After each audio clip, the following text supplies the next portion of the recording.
either live by the gun or you die by the sword.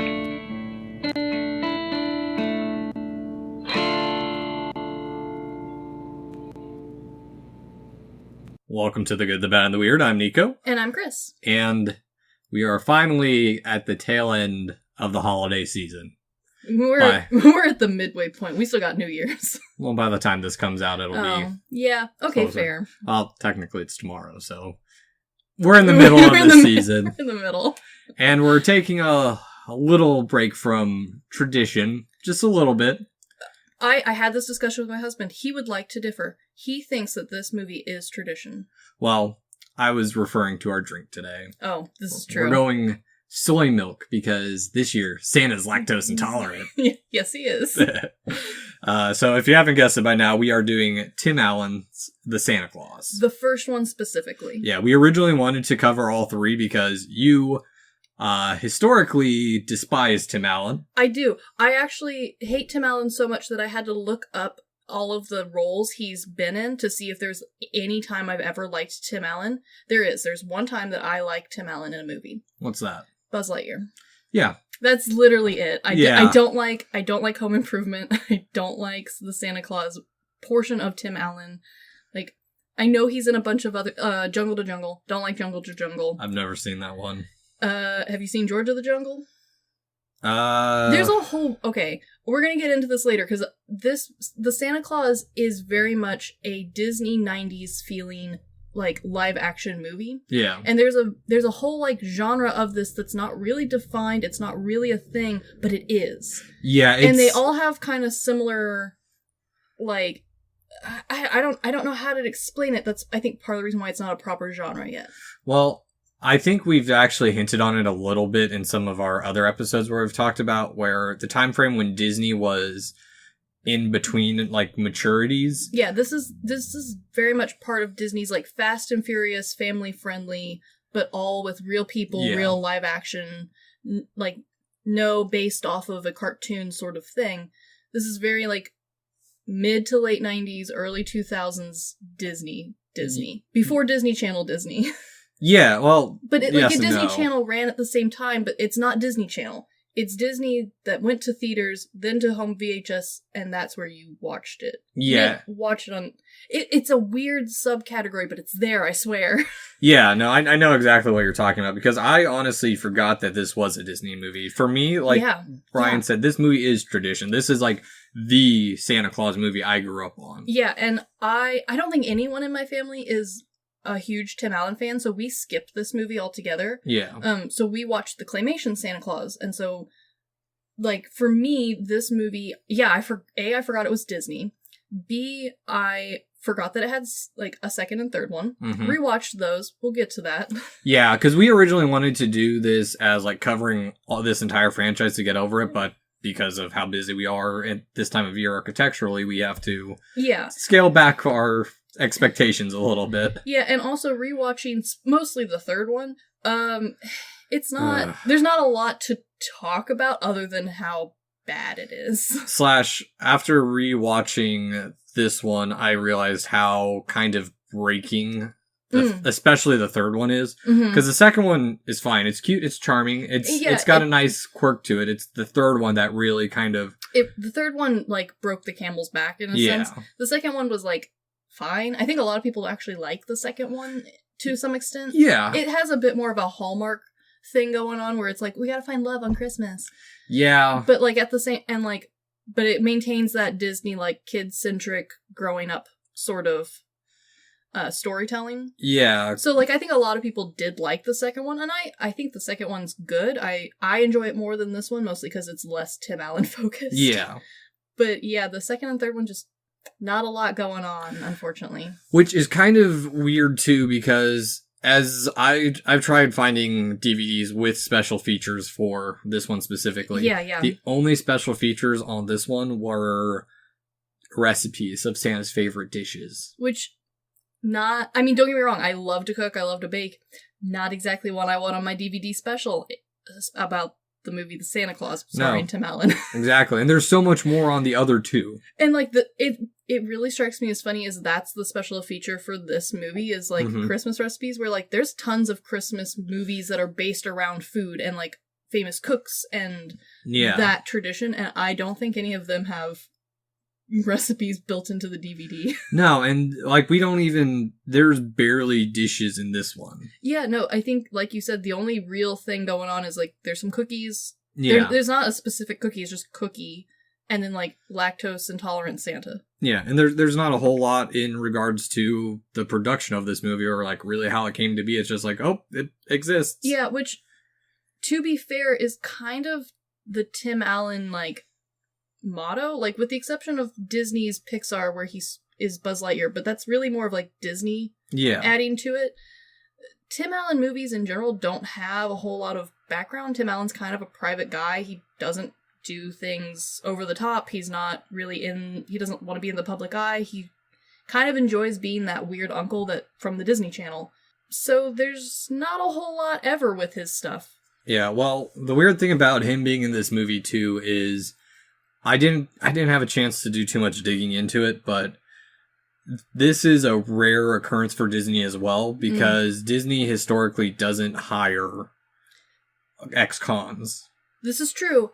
But Tim Allen, I think, is the rare exception for them because he's in quite a few Disney movies. Yeah. And so I think part of it is because, like, other than the one instance, he's really just kind of lived a quiet, Disney-approved life. Yeah. So, yeah, I mean, and he very much has always had that kind of dad, weird uncle humor that Disney, especially in the 90s, Disney loved Tim Allen humor. Oh, yeah. No, and I think we've seen that with television as well. Just this change from, like, Home Improvement to now The Big Bang Theory. Yeah, and I think the style of humor it's the same style of humor, but it's evolved a little bit to match more recent times and, like, how people currently live and go about their days.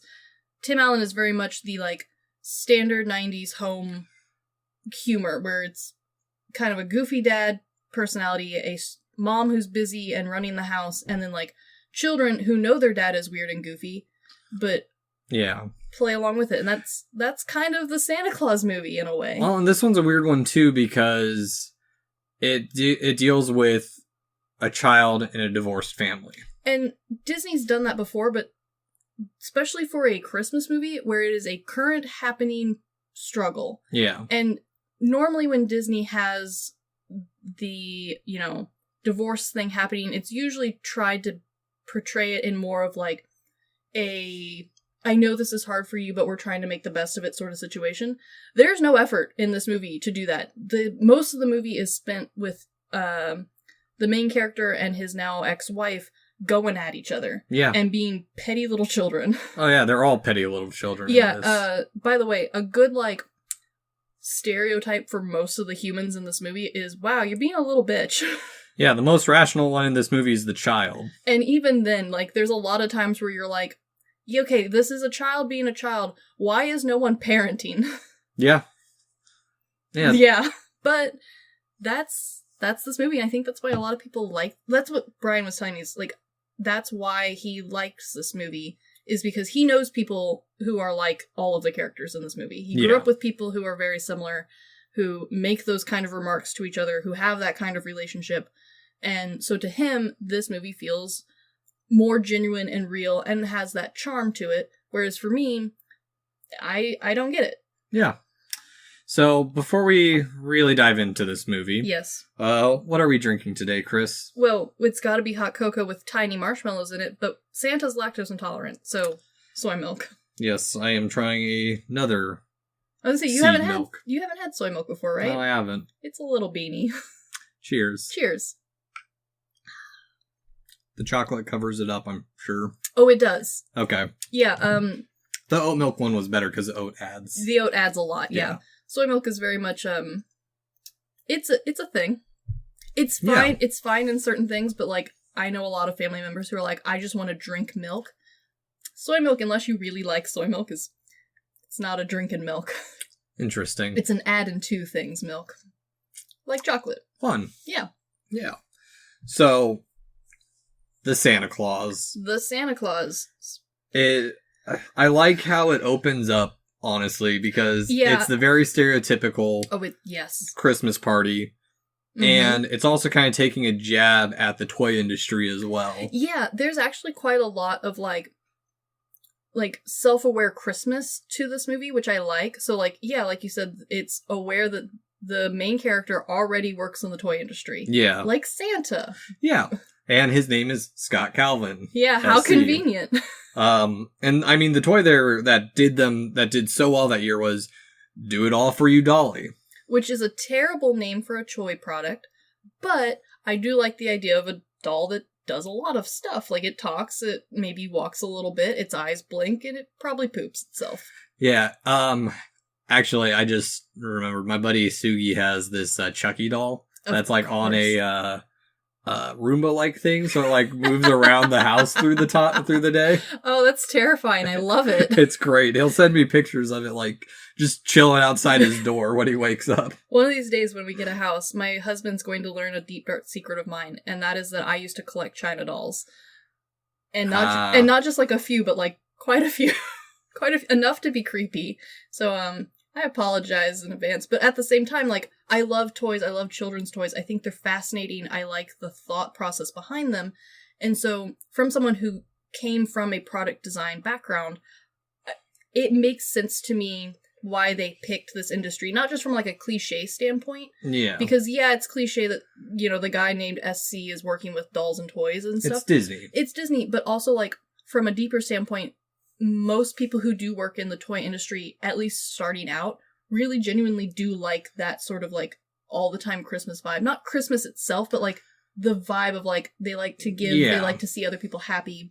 And so I do think that was a smart play instead of just making him part of any other Christmas industry. Yeah. Like this is clever and I like it. He's not some stuffy stay-out or cubicle office guy who has no joy or Christmas spirit whatsoever. Yeah, he's not a Christmas lawyer, like all the other Christmas movies. Yeah. So, Scott Calvin comes up, he thanks everyone for his, He does kind of a dick move that my husband didn't catch until I pointed it out to him. They hand the mic to his coworker, who they're supposed to be honoring both of them at the same time. Yeah. And it's clear that, like, this was planned out. She had a little speech, and then he was gonna have a little speech. And he takes the mic from her mid-sentence, completely cuts her off, kind of pushes her to the side, and then just keeps going. But he does so in a way that we're all really used to seeing, especially if you work in an office place and you've got, like, a coworker or maybe a boss who's, like, got that overhyped energy, who kind of wants to be the funny guy on stage. And so, like, it doesn't necessarily, like, he's not trying to be an asshole, but he was being a dick. Well, it's also great because it also establishes how self-centered he is from the very get-go. Like, and this isn't just like I'm self-centered around my other family. No, like, this is part of who he is. Yeah. Yeah. And we also see that when he's, once he leaves the party, because he's driving back home and he's calling from a 90s cell phone. Bless it. By the way, the 90s isms in this movie are peak. Like, if you're into the 90s aesthetic, this movie is it. Yeah. No, the jackets, the jeans pulled up too high. Shitty sweaters. The child's jacket through the whole movie. I had that jacket, I think. I think most of us did. I think we all did.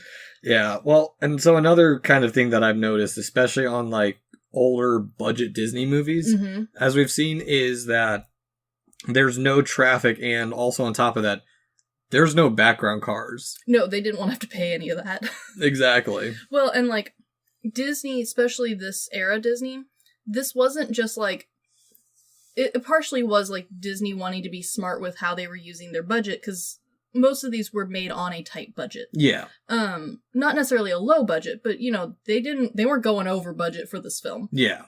But also, this is just kind of the Disney live-action aesthetic, is... It's always in a nice, like, New York-style suburb. Not New York City, but, like, New York State suburb, where it's, like, houses are a little bit close together, pretty big yard. Think Home Alone. Yeah. Where you're like, this doesn't look quite like my neighborhood, but it's good enough. It's the neighborhood across the street or something. Exactly. And it's always, like... The cars, even the shitty cars, are always, like, that specific look. They're always damaged and dingy in the same ways. It's the ones they found in the back lot that they're trying to... Yeah, and it's always like the same set of cars. It's usually like there's usually like one house that they film all of these movies in. Yeah. And it kind of lended itself to this aesthetic that I think a lot of people really, really like. Like, there are people who don't like Disney animated films, but this sort of like 90s, like the Shaggy DA, George of the Jungle, and this movie, like... What's the Shaggy DA?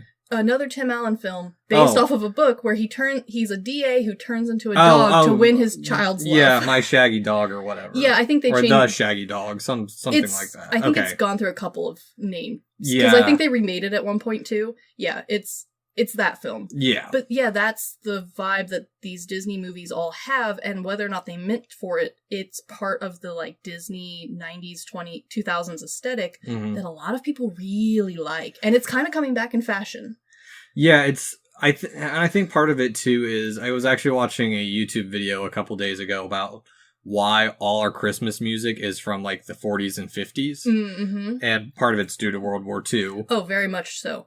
But also because Mariah Carey hadn't started singing yet. Well, and that's the other thing too is like it's time. Oh, so now we're at a point where our generation is having kids, and so we're showing them the movies from our childhood. Very much so. And I think that's part of the reason why this style of look, and not just in visuals like this movie, but like the sound, the music, the aesthetic, the whole package really is starting to come back and be a thing. Yeah. And it's not necessarily with our age people, it's like high school age kids who kind of are starting to get back into this 90s, but not real 90s, like pretty like it's like our memories of the 90s. Yeah, it's like Oliver Tree. Oh yeah, aesthetic. Very much so. Yeah. But yeah, so as he's driving back home, we see probably one of my favorite things about this movie is just how laced with the holiday spirit it is. They did a good job. Children looking through at toys, and it's elves. Yes. I actually have the elves get the more I think about it, the creepier the elves get. Yeah, no. Least favorite elves ever, but like in a good way. But my other question is, we're on Christmas Eve. Mm-hmm. What is the elf doing there? Is he doing recon or is he doing R&D? See, I would like to think because of... Okay, I like Santa movies. Yeah. I don't like this movie, but I like Santa movies. I like the fake lore behind Santa, not the actual Santa background, but like I like how like the movie Polar Express adds on to like there's a whole village and there's different categories of elves. Yeah. Like I like that, and I like that it's become so ingrained in culture that like every Christmas movie that deals with Santa Claus, the North Poles, or elves kind of started to have it. Like we see it in Elf where there's different tiers of elves, they do different things. Rudolph, they even have different departments of elves. Rare Exports where the elves are naked old men. Yeah, like there's a bunch of different like elf categories that are all somehow now canon part of Christmas Santa Claus North Pole. Yeah, it's like Lord of the Rings where we only see like 2 of the elves when there's like 50 of them. Yeah, and like same thing with the humans, like there's like desert humans too. Yeah. But so I would like to think that in this, especially since they try so hard in this one to have like a full tiered backstory to the elves in a way, but they don't describe it at all. This is probably either like a recon elf or like maybe this elf's on vacation. He took time off to go see his family. Like no one says all the elves have to live on the North Pole. Well, in fact, I think some of the movies like specifically are like, oh no, there's elves running around doing other stuff, prepping chimneys and stockings and stuff way before Santa gets down there. Yeah. Maybe this is his time off. They're the recon group. This is that elf. Yeah. And so as he's pulling up, his ex-wife Laura and his son Charlie are waiting for him. Yes. With Neil in the car. With Dr. Neil. They spend so much time on that joke, it's not even funny.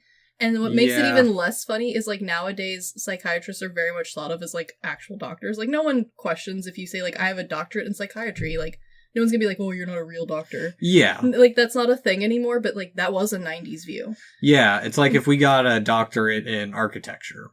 We're technically doctors. I mean, and I would make people tell me I was a doctor all the time, but, like, that would be the same vibe that this movie's going for. Like, he is a doctor. Nowadays, it's not, the joke doesn't quite hit. Yeah. But, like, in the 90s, this joke was, like, Yeah, okay, he's a doctor, but, like, he's not a doctor. It's our equivalent of nowadays, and I think this joke has run into the ground of, like, someone help, he's choking. Someone get a doctor.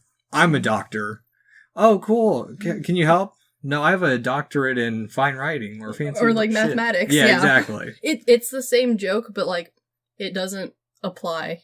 Yeah, like this is one of the few jokes in the movie that like actually aged bad. Yeah, but honestly, like for a movie that's so 90s centric, and there was a lot of stuff that we did in the 90s that like just doesn't fly anymore. Oh, God, what was it? I watched Waiting with your husband and Philip and. Yeah, that's a good example of some 90s shit that doesn't fly anymore. Early 2000s. Yeah, it's this, to be honest, like, I'm kind of impressed that, especially for a joke-centric Tim Allen-based movie where it's his humor style, which was so 90s heavy. Yeah. I'm impressed that this is honestly the only joke that, like, didn't hold up.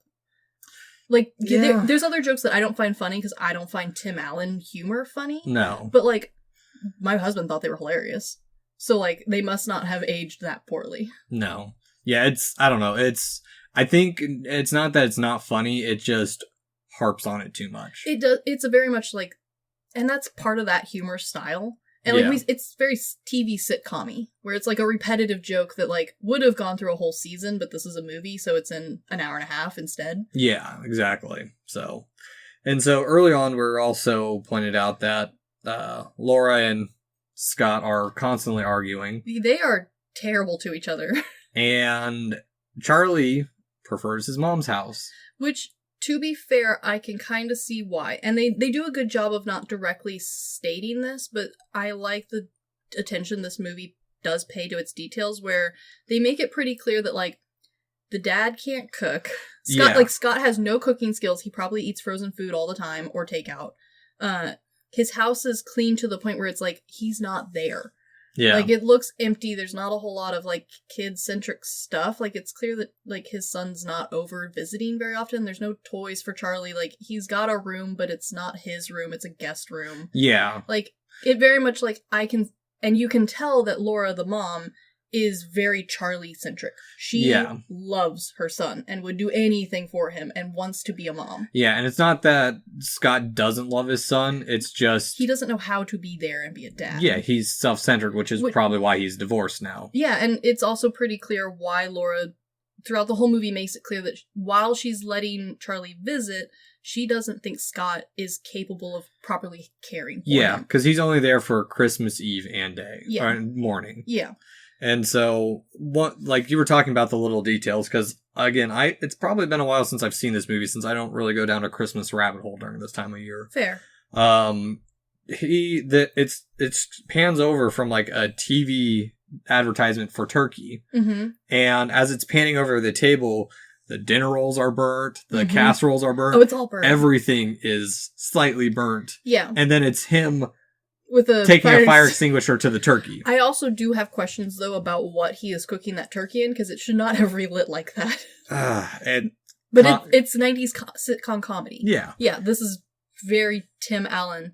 And, like, the whole, like, I completely burnt Christmas dinner is another, like, that's kind of like the running 90s dad gag, where, like, dad can't cook. So instead we're going out to Denny's with all the other divorced dads who can't cook. Yeah, which... odd off-topic question, maybe. And maybe you know this. What's the purpose of the white things on the turkey legs? Okay, so I do actually know this. Okay. So I figured you would. So in old-timey, like, my grandma cooking turkey, way before there was, like, different ways to cook turkey. There was 2 ways to cook a turkey. There was oven and deep fryer. And if you weren't deep frying, you were putting it in the oven. And so... originally, you put little tinfoil bits on the ends of the turkey legs and on the wings to keep them from burning. Yeah. And then when it comes out, if you've done it right, the meat from the leg should have, like, pulled away. And so there's, like, weird, nasty bone bit. And so you put... it's an aesthetic thing. Yeah, so you put little bit... I think it might be of French origin, but I'm not sure. I wouldn't be surprised. I mean, either, but part of the Christmas tradition for a lot of people is the youngest kids in the house get to make the booties. They're made out of paper, and you, like, cut them and, like, staple them together, so they're really easy to make. And so that's part of the, like, kid part of Christmas or Thanksgiving, is making the little turkey booties to put on the booty.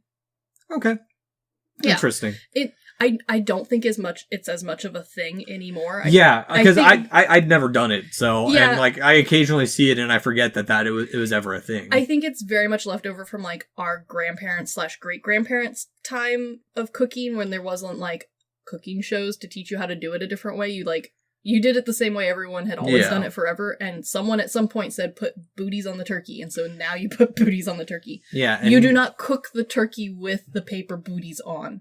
Okay. They are for after that comes back out of the oven. Yeah, now people make monstrosities like turducken. Yes, now we have turducken, and like people now know to like, if you want a good turkey, you take its spine out and flatten it, and you put the whole thing in the oven. Huh. Or deep fry it, or like do what we did and rig up a camp stove to slowly turn your turkey over a fire for hours. Hey, it turned out well. It turned out great. Yeah. So, like you said, Scott decides to take Charlie out for dinner because what else are they going to do? There's obviously no other food. No. And he originally takes him for Italian.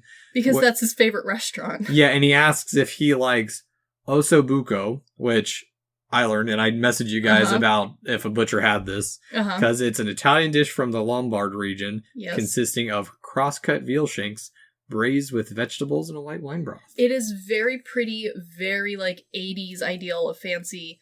It's like very old school cooking. Yeah. It's beautiful. No child would order this. No, exactly. This is not children approved food. It's not chicken nuggets. But also it's Christmas, and Italians definitely celebrate Christmas in America, so the Italian restaurant's closed. Yeah.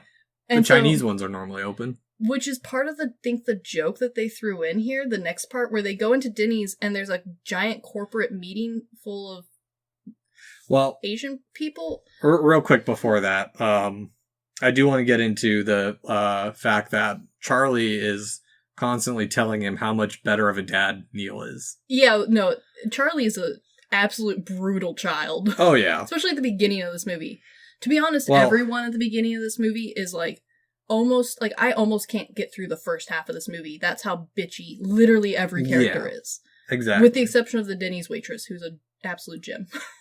She's in it for like 5 seconds. She doesn't even want to be there. But yes, he goes to Denny's and it's full of Japanese businessmen and single dads. Yeah, but like the Japanese businessmen all are on one side of the restaurant, seeming to be having like a company Christmas dinner. Yeah. Or like a business meeting. I'm not entirely party. Yeah, like a Christmas party, which like if we weren't from the 90s and we didn't know the really stereotypical wouldn't fly anymore joke of like Chinese people in America don't celebrate Christmas at the same time or in the same way we do, so their restaurants are open and that's what you do when you burn the turkey is eat Chinese food.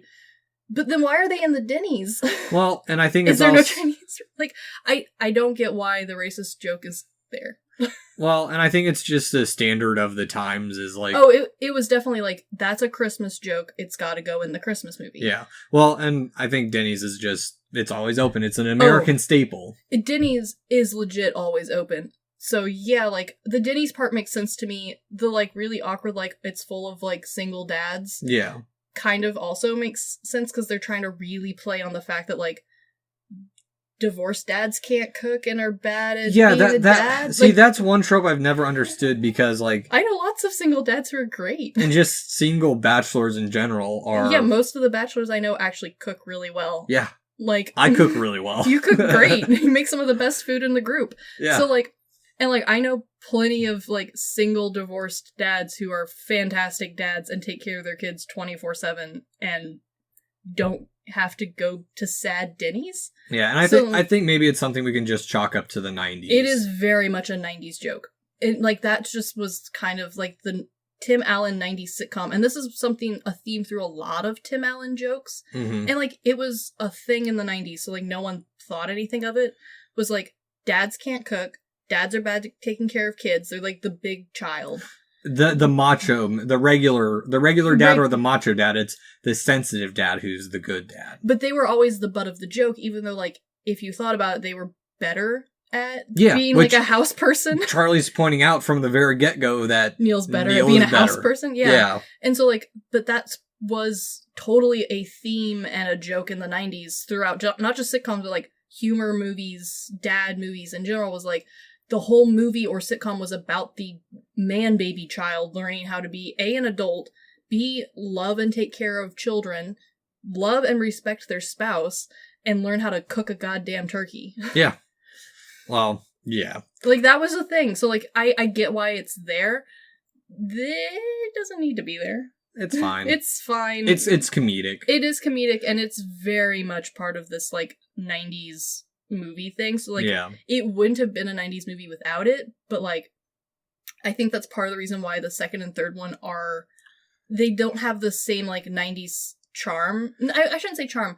They don't feel the same as the first Santa Claus movie. Yeah. And that's partially because the jokes were a little bit more refined for like a later 2000s audience. And I think part of it too is this movie is laced with like little snippets of magic here and there because the person who takes his coat is an elf. Oh, for sure. And that's one of those things that I'm glad this movie did become a tradition for a lot of people, because there are bits like that unless you're a really attentive movie watcher, you're not going to catch the first time you watch this. No, and I completely forgot about how many elves there are in this movie. The movie's sprinkled with elves. Yes. Elves freaking everywhere. And also, like, just Christmas bits everywhere, too. Like, there's actual live lit candles on the Denny's tables. And they're not the Denny's candles. They're Christmas candles. They're like the tall ones that are like dyed green. It's a manager who's like, you know what? I'm going to at least make it special for these poor single dads. And the Japanese businessmen. Yeah.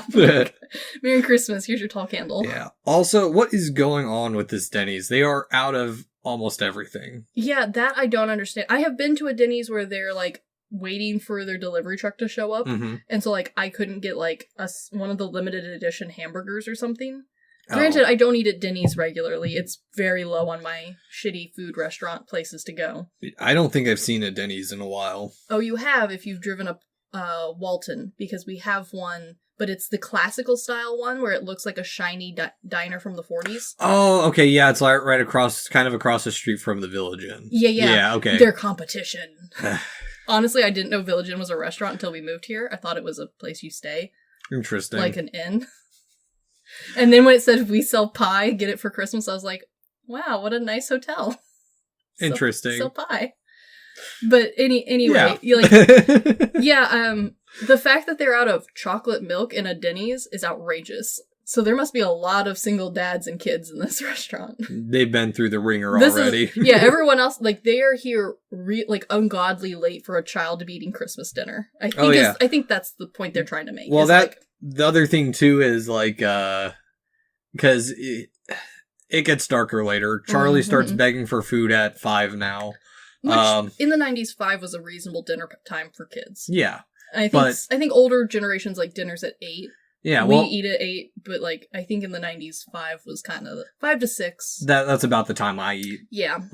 But how Scott did it is like he even mentions that the turkey's going to take 4 hours to cook. Oh yeah, like this is probably like 10 o'clock at night. Yeah. If not like 11. Like this is ungodly late for a child to even be up, let alone eating dinner. Yeah, which immediately after that we're brought to back home where Scott's reading him the Nightmare or the Night Before the Christmas. Nightmare Before Christmas. To be fair, it's not a bad poem. It is a fantastic poem.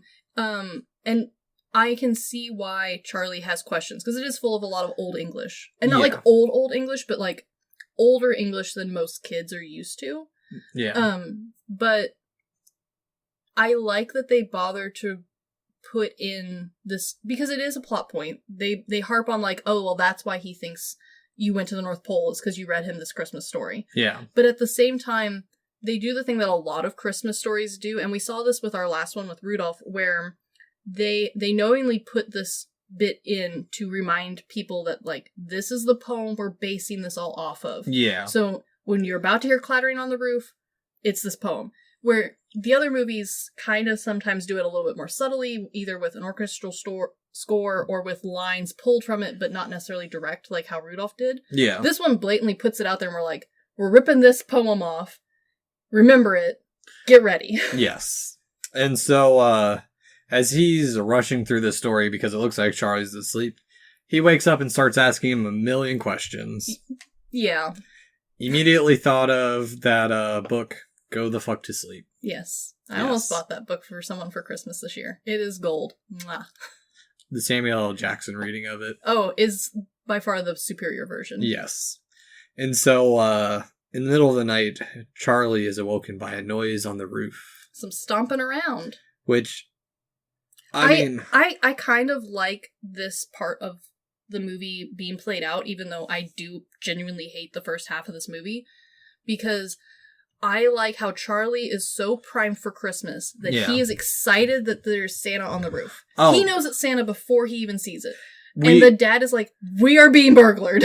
Yeah, well, okay, so we kind of glossed over that. Part of the reason Scott and Laura are arguing in their first encounter is because some kid at school told Charlie that Santa's not real. To be fair, Charlie is at that age where, like, most kids his age have figured out that Santa's not real. Yeah. But you're at that age where you play it for a little bit to keep getting Santa gifts. Because, like, in some families, Santa gift is, like, the like, in your mind, that's the big gift. And if Santa doesn't bring you the big gift, you're going to get the two shitty gifts your mom and dad give you every year, which is, like, socks and pajamas.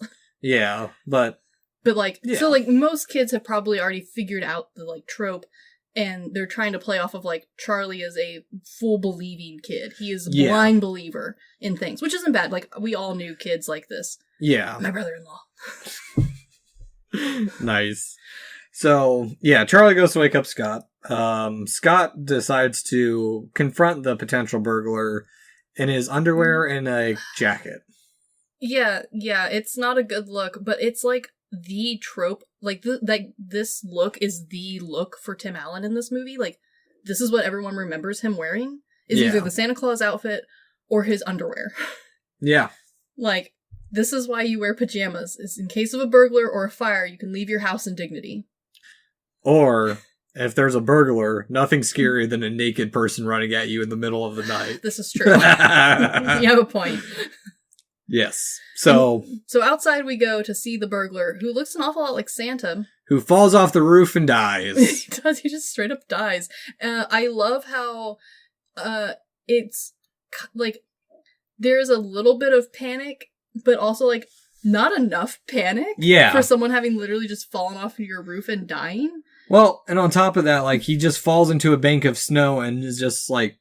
dead. Yeah, he's waving at, like... He waves goodbye, and then just, like, poofs and leaves. Yeah, because I look up at the roof, and there's reindeer. Yeah, which kind of makes me wonder, like... And I think maybe the second one talks about how, like, Tim Allen's the best Santa Claus that the elves have ever had or remember or some bullshit like that. Yeah, which makes me wonder if this Santa Claus, like, didn't actually want to be Santa Claus anymore. I'm going into that a little bit later. Okay. Because he doesn't try real hard to stick around. Nope. And so Santa's corpse has vanished. But before Santa is completely gone, Tim Allen raids the body and finds a business card. Yep. And he reads it, put on the suit, blah, blah, blah. Yep. And bumps into the Rose Such a Clatter ladder. Which is a hilarious name and I approve of greatly. Which I love it too, just because Charlie's like that kid and it ties into, like, kids mispronouncing stuff. Yes. Yeah. Yeah. Oh, they lean in a little hard, but it's cute. Yeah, it's part of the charm for this movie. It is very 90s charm. Yeah, and so they decide to go up on the roof to check out the reindeer, who are all conveniently labeled. Yeah, the other thing that my husband would like to point out is that during winter, male reindeer shed their antlers. Mm-hmm. So these are all farting female reindeer. By the way, the farting in this movie, if you're not a fan of fart jokes, for some reason, in all three movies, the reindeer fart incessantly. This one, it's a little less. It only happens, like, once. But we also only see the reindeer once. Mostly. Yeah. So, like, we only really interact with them once, but while we are interacting with the reindeer, one of them has eaten, like, Chipotle burritos and Taco Bell and chugged a thing of Mountain Dew. Yes. In the second one, it's worse, and I think in the third one, they had to add the fart joke in, because they did it in the other two. So, warning, the reindeer fart a lot. And also, there was a small plug to the Disney Channel where Scott Cawthon says, "What is this? The Disney Channel?" Yes. Adorable. Yeah. I remember those days. Yes. And so, I think they also mentioned that the postal drivers are the unsung heroes of Christmas. Which is true, because, like, I was in line yesterday at the postal office. It was chaos. Good luck, guys. Yeah. Well, but, like... Okay, so the other thing, too, that I appreciate about this movie is that it does quite a good job with handling what the parents say and how it affects Charlie. Yes. And like this movie was very much on the cusp of like adults saying adult things that are supposed to fly over kids' heads, but like not necessarily really would. Oh yeah. Well, I've got other things to say about it too, because I have a theory coming up. Oh, I love a theory. So the other thing about this is Scott gets kind of peer pressured by the reindeer, or Comet specifically, and Charlie to put on the suit to deliver the toys. Put on the suit, man. Yeah. And so Scott puts on the outfit. Yep. And the present bag lifts him up. Yes. It's a floating present bag. Yeah, I mean, yeah, it's fine. It's cute. I think this is the only movie that has the present bag floaty flying, but it's fine. I don't care. Yeah, so I got a couple questions for you. Uh-huh. What if no one puts on the suit? Then there is no Santa. Yes, we do that. Santa dies. They state that in this movie. But they also state that the elves are will be unemployed. What do they do after that? It's a lot of unemployed elves. Yeah, and what if a child puts on the suit? Is he all of a sudden grown-ass Santa? I would assume so, since they made Tim Allen in the course of 48 hours really fat and really white and really bearded. Yeah. Just food for thought. It is an interesting food for thought, but also, like, no one says a dude has to find him. Like, do we get Mrs. Claus instead if a lady finds dead Santa? Interesting. Is it like the Mr. President conundrum we had a couple years ago? I don't know. Answers we will probably not get from this franchise. Yeah. And so, this is where my theory comes in. Mm-hmm. So, while Scott's flying, Charlie says you're flying, Scott says, it's alright. I lived through the 60s. What if this is all just one big acid flashback and Charlie's just along for the ride? That would be fun, but wouldn't explain the next two movies at all. No, not at all. But it explains a good chunk of this movie. It would explain a good chunk of this movie, minus the, 45-pound weight gain in a very small amount of time. Yeah. His doctor was not upset enough about that. That's all I'm going to say for now. It's water weight. It's all water weight. Yeah. And so that's the other thing I like about coming up with, how the bag magically manifests toys. Mm-hmm. It pulls out whatever toy the kid wanted. Yeah. And how he even gets attacked by a dog and shot at. Yes. Which, can you imagine being the guy who shot at him? Honey, I shot a man that flew up through our chimney. Oh, I know some people who do that. Oh, yeah. Okay. Oh, yeah. Right. Midwest culture. Yeah. I know a couple people who legitimately think having the gun above the headboard is a very good and safe place for it. Fascinating. Real quick on these scenes, the one things that have not aged well are the chimney scenes. Yeah, the chimney scene's a little weird. Yeah. And so and when we say age well, it visually looks odd. It's not the worst Christmas we've ever seen. But it just maybe eat some popcorn during that little bit. Yeah. It looks a little strange. Yeah, stand further away, get a smaller TV. Yeah, exactly. And so anticlimactically run to get to the next house over. And I like this part of it too, because this is one of my mom's favorite Santa movies, because it explains a lot of the questions to the mythos of what if they don't have a chimney? A chimney magically appears. Yeah. I do like the amount of thought that they put into adding to the Santa lore in this one. And I also like this because Scott is he's continuing our tradition of Santa being a cranky old man who's doing it because it's his job and it's not something he signed up for. Yeah, that is literally the whole first half of this movie. Yep. Yeah.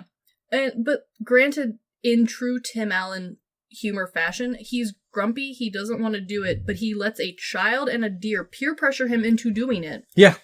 And it's not even I'll do it because this would make you happy for Christmas, and I've already ruined your Christmas. It's a legit peer pressured into doing something he is not wanting to do, has no desire to do, and then continues to do the thing, even after he, like, could have been like, oh, I'm just not gonna put presents down. He, like, legit goes into houses and is like, well, I'm here, I might as well do it. And then is mean to children. Yeah, exactly. He's a dick to the little girl who's like... this very nice little girl. You're supposed to eat the milk and cookies. And what?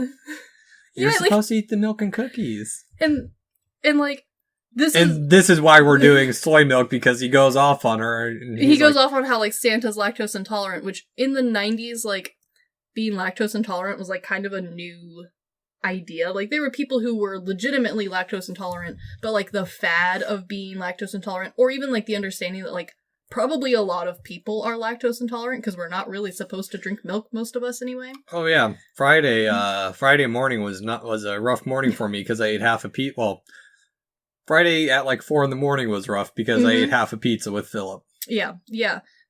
The understanding that, like, you don't have to eat shit food that make you feel bad was not really a thing in the 90s. So, like, this joke wasn't supposed to be like, oh, I'm legitimately lactose intolerant. Would you, like, Nick, just as a heads up, this is a thing, sort of anger. This is like a, like, I am being a bitch sort of line. Yeah. Yeah, he's a dick to little children. Yeah, and so, we see him delivering some more presents, which the kayak one must have been a fun set. The kayak one is hilarious to me, because, like, also, what child, like, wished for a kayak? But also, it kind of, I like that they bothered to have the kayak, because, like, the standard trope of Santa is that he brings small toys. He brings you balls and dolls and trains and, like, old-timey toys. This kayak is, like, from Walmart. Oh, yeah. And so, like, the fact that, like, Santa is bringing you a Walmart kayak, I like, because it kind of, like, also dispels more Santa Claus, like, well, Santa doesn't bring Walmart-branded things. Apparently he does. Yeah, well, actually, okay, so this is the part of the movie where I know it's supposed to be cute and magical, but my cynical adult self has a lot of questions and scenarios that I was thinking of this whole time, because at one point Charlie is missing. He's just in the back seat. Yeah. And he has a puppy. Yes. So, some child has wished for a puppy for Christmas. And this bag can randomly, or not randomly, just give life to animals for children. Can you imagine how pissed the parents must have been that there's a puppy under the tree and they're like, did you fucking buy this puppy? I didn't buy it, Frank. It's not, I didn't do this. I didn't buy the $200 kayak. Yeah. Or can you imagine you're the kid who gets the puppy and then the kid down the road gets like a pet rock or a goldfish from Santa? Yeah, well, also, like... Or better yet, Santa gives them a fern. A fern. A shrubbery. Yes. But also, like, the movie does, in subtle ways, try to, like... Clearly someone had thought of a couple of these things. So, like, the bag manifesting stuff. I think it's implied that, like, the bag is a teleportation hole to the North Pole. Yeah. And so, like, elves are reading where he's at all times and, like, feeding the teleportation bag whatever the next item is. I like that. I think that's kind of the, like, implied thing, because once they get to the North Pole with Charlie, Charlie explains, like, how he's updated all of their technology minus the bag. The bag stays the same. So we can assume that, like, the bag's probably also magic technology. Well, what if the bag is Santa's powers? That's the source of his power, and it's not the suit. It's all just an extension of the bag. Yeah. That's also possible. But, like, I think you're supposed to have a lot of these, like, Santa-related questions watching as an adult versus watching as, like, a young teen versus, like, child brain. Because, like, yeah, like, the puppy one, like, as an adult who has pets, you understand that, like, buying a puppy... Being gifted a puppy for Christmas when you're not ready for a puppy is a terrible idea. Oh, yeah. But as a kid, you're like, it's a puppy! Yeah. Hell yeah, I want a puppy. Like, I'll go get the things for it. Like, you don't fully understand the full, like, lifetime responsibility that comes with a dog. Yeah. So, like, I think you're supposed to have those questions and thoughts and doubts at this part of the movie to add on to the feelings you're supposed to feel from Tim Allen's character and his thoughts and doubts and, like, how he's like, this has got to be a fever dream. Ain't nobody getting puppies for Christmas. It's an acid flashback. Exactly. So, like, I think you're supposed to have those questions, and then I think the movie tries to, like, answer those questions for you with Charlie's answers later on when the parents are asking questions. Yeah. I think that's the trope they were trying to go for. Yeah. Granted, they didn't think of all of the questions we have, because, like, I got some free time on my hands to think of dumb questions about Christmas movies. Yeah. So, at this point as well, Scott says to take them back home, where they are brought to the North Pole. Adorable. I like this part because it seems stereotypical, but there's that little hint of technology where an elf comes out and there's a remote. Yes. Side little bit of trivia about the code that he enters is 1239. It's a reference to Rudolph the Red-Nosed Reindeer, which was released in December of 1939. Adorable. Yeah. But also, like, not gonna lie, creepiest elf in the entire movie is the North Pole elf that lets them into the hideout. Because it doesn't say anything. He just kind of looks... Yeah, He doesn't even look like, oh, I'm happy to see you. It's just like a hee-hee. Yeah, because, like, that's the thing full-on murder elf. Well, because they all know that this is a new Santa, like, even before he shows up. Oh, yeah, like, they immediately apparently know that the old Santa's dead and this is a new guy. They got, like, some spidey sense of, like... Santa's dead. There goes another one. Oh, not again. Yeah. But yeah, like, no, like, warning, no greeting, no, like, hey, welcome to the North Pole, let me get you in your house. Just, like, creepy, coming out of a winter storm elf. Is this the only job this elf has? I mean, maybe. Is this the weird, creepy murder elf that no one wants to talk to and this is his job and they leave him outside? Nah, I think he just came up to say hello. I think he's maybe shy and just awkward. Yeah. Yeah, okay, I like that. And then we get my favorite elf of all time. Grumpy elf. Bernard. Bernard, the teenager disguised as a child elf. Yes. I love Bernard because he is the grumpy, middle-aged manager who's obviously not paid enough for what he does. The other thing I like about Bernard, and I think Bernard's probably my favorite character in this movie, is because normally the grumpy, like, manager elf is a standard trope in Santa Claus movies. Yeah. Like, a lot of Santa Claus movies have a grumpy in-charge elf. Even the Rudolph one has that one fat grumpy guy who's in charge of elf practice. This one isn't played by an old balding man. No. This is played by a young kid with a cool head, like, hat and hairstyle who is pretending to be a middle-aged grumpy old man. Yeah. I love it. It's great. And also, at the same time, Scott is annoying every elf because they're just trying to do their job and he's just... ruining it. He's doing what Charlie did to him just a little bit before. True. Yeah. Very true. Yeah. So yeah, everyone's cranky in this. The entire North Pole is grumpy. The factory is super fancy. It is very fancy factory. I do like this one because there's also the... we find out more about, like, the card where he's like, you put on the suit... Yeah, it's in the tiniest fine print ever, the, like, details of becoming Santa. Yeah. This is very much like a lawyer Christmas trope, where it's all in the fine print. Which I wonder, at what point, because this Santa's obviously historically ancient, when did Santa start carrying a business card? Well, I know business cards aren't really a new thing, though. They've been around a very long time. Or at least the concept of having a calling card. Because I know back in the Victorian era, you used to, like, go knock on your friend's house, be like, oh, is Sarah here today? No, well, I'll leave her my card. And then you, like, left little cards for people so that people knew that you came to visit. And then you'd have to go visit them back. Interesting. So I think the idea of a business card is pretty old, but, like, our current understanding of business cards is different. Is a little different, yeah. Okay.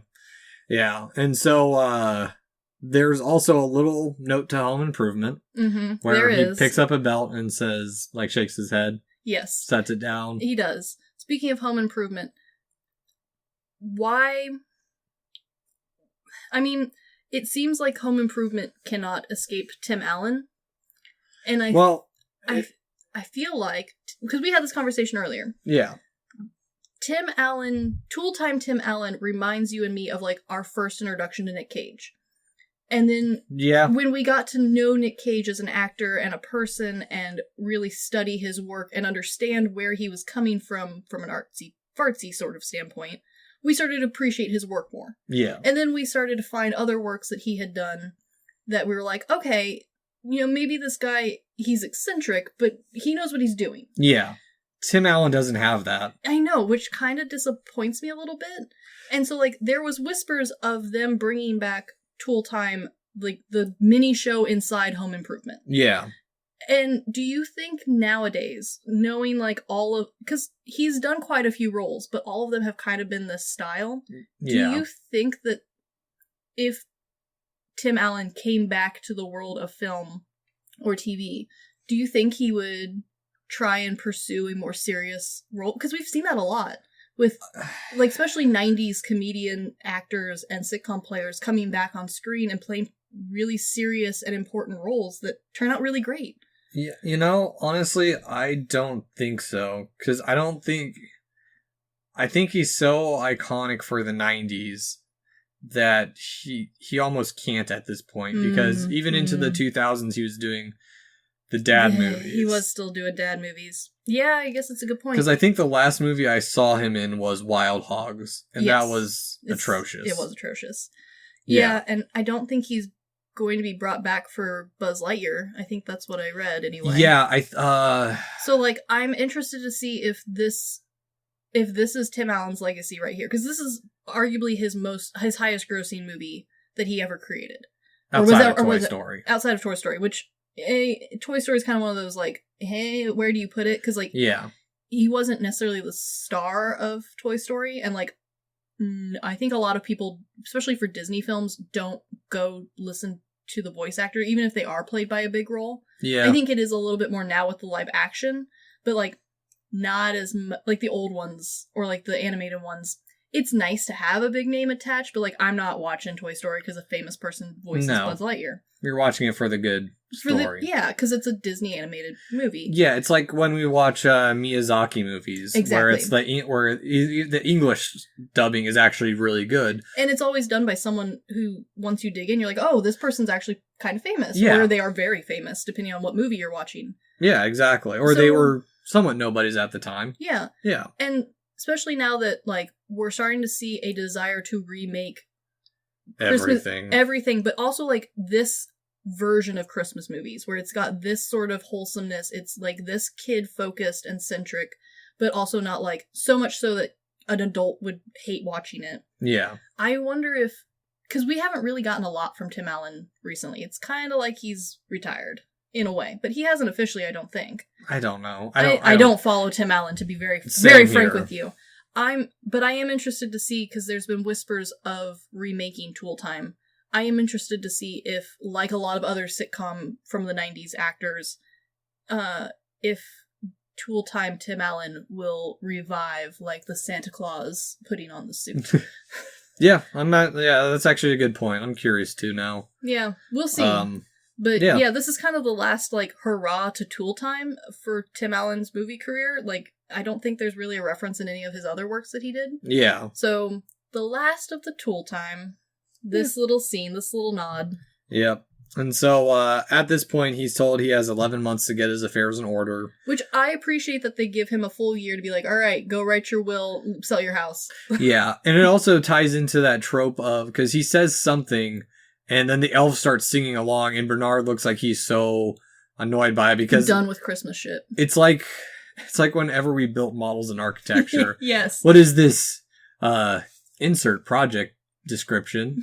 A building for ants? Yes. Yeah, it was like that. It is very much that. And we're also told that, like, if he doesn't accept the role of Santa, Christmas dies and the elves lose their jobs. And children around the world will be terribly, terribly sad. Yes, which...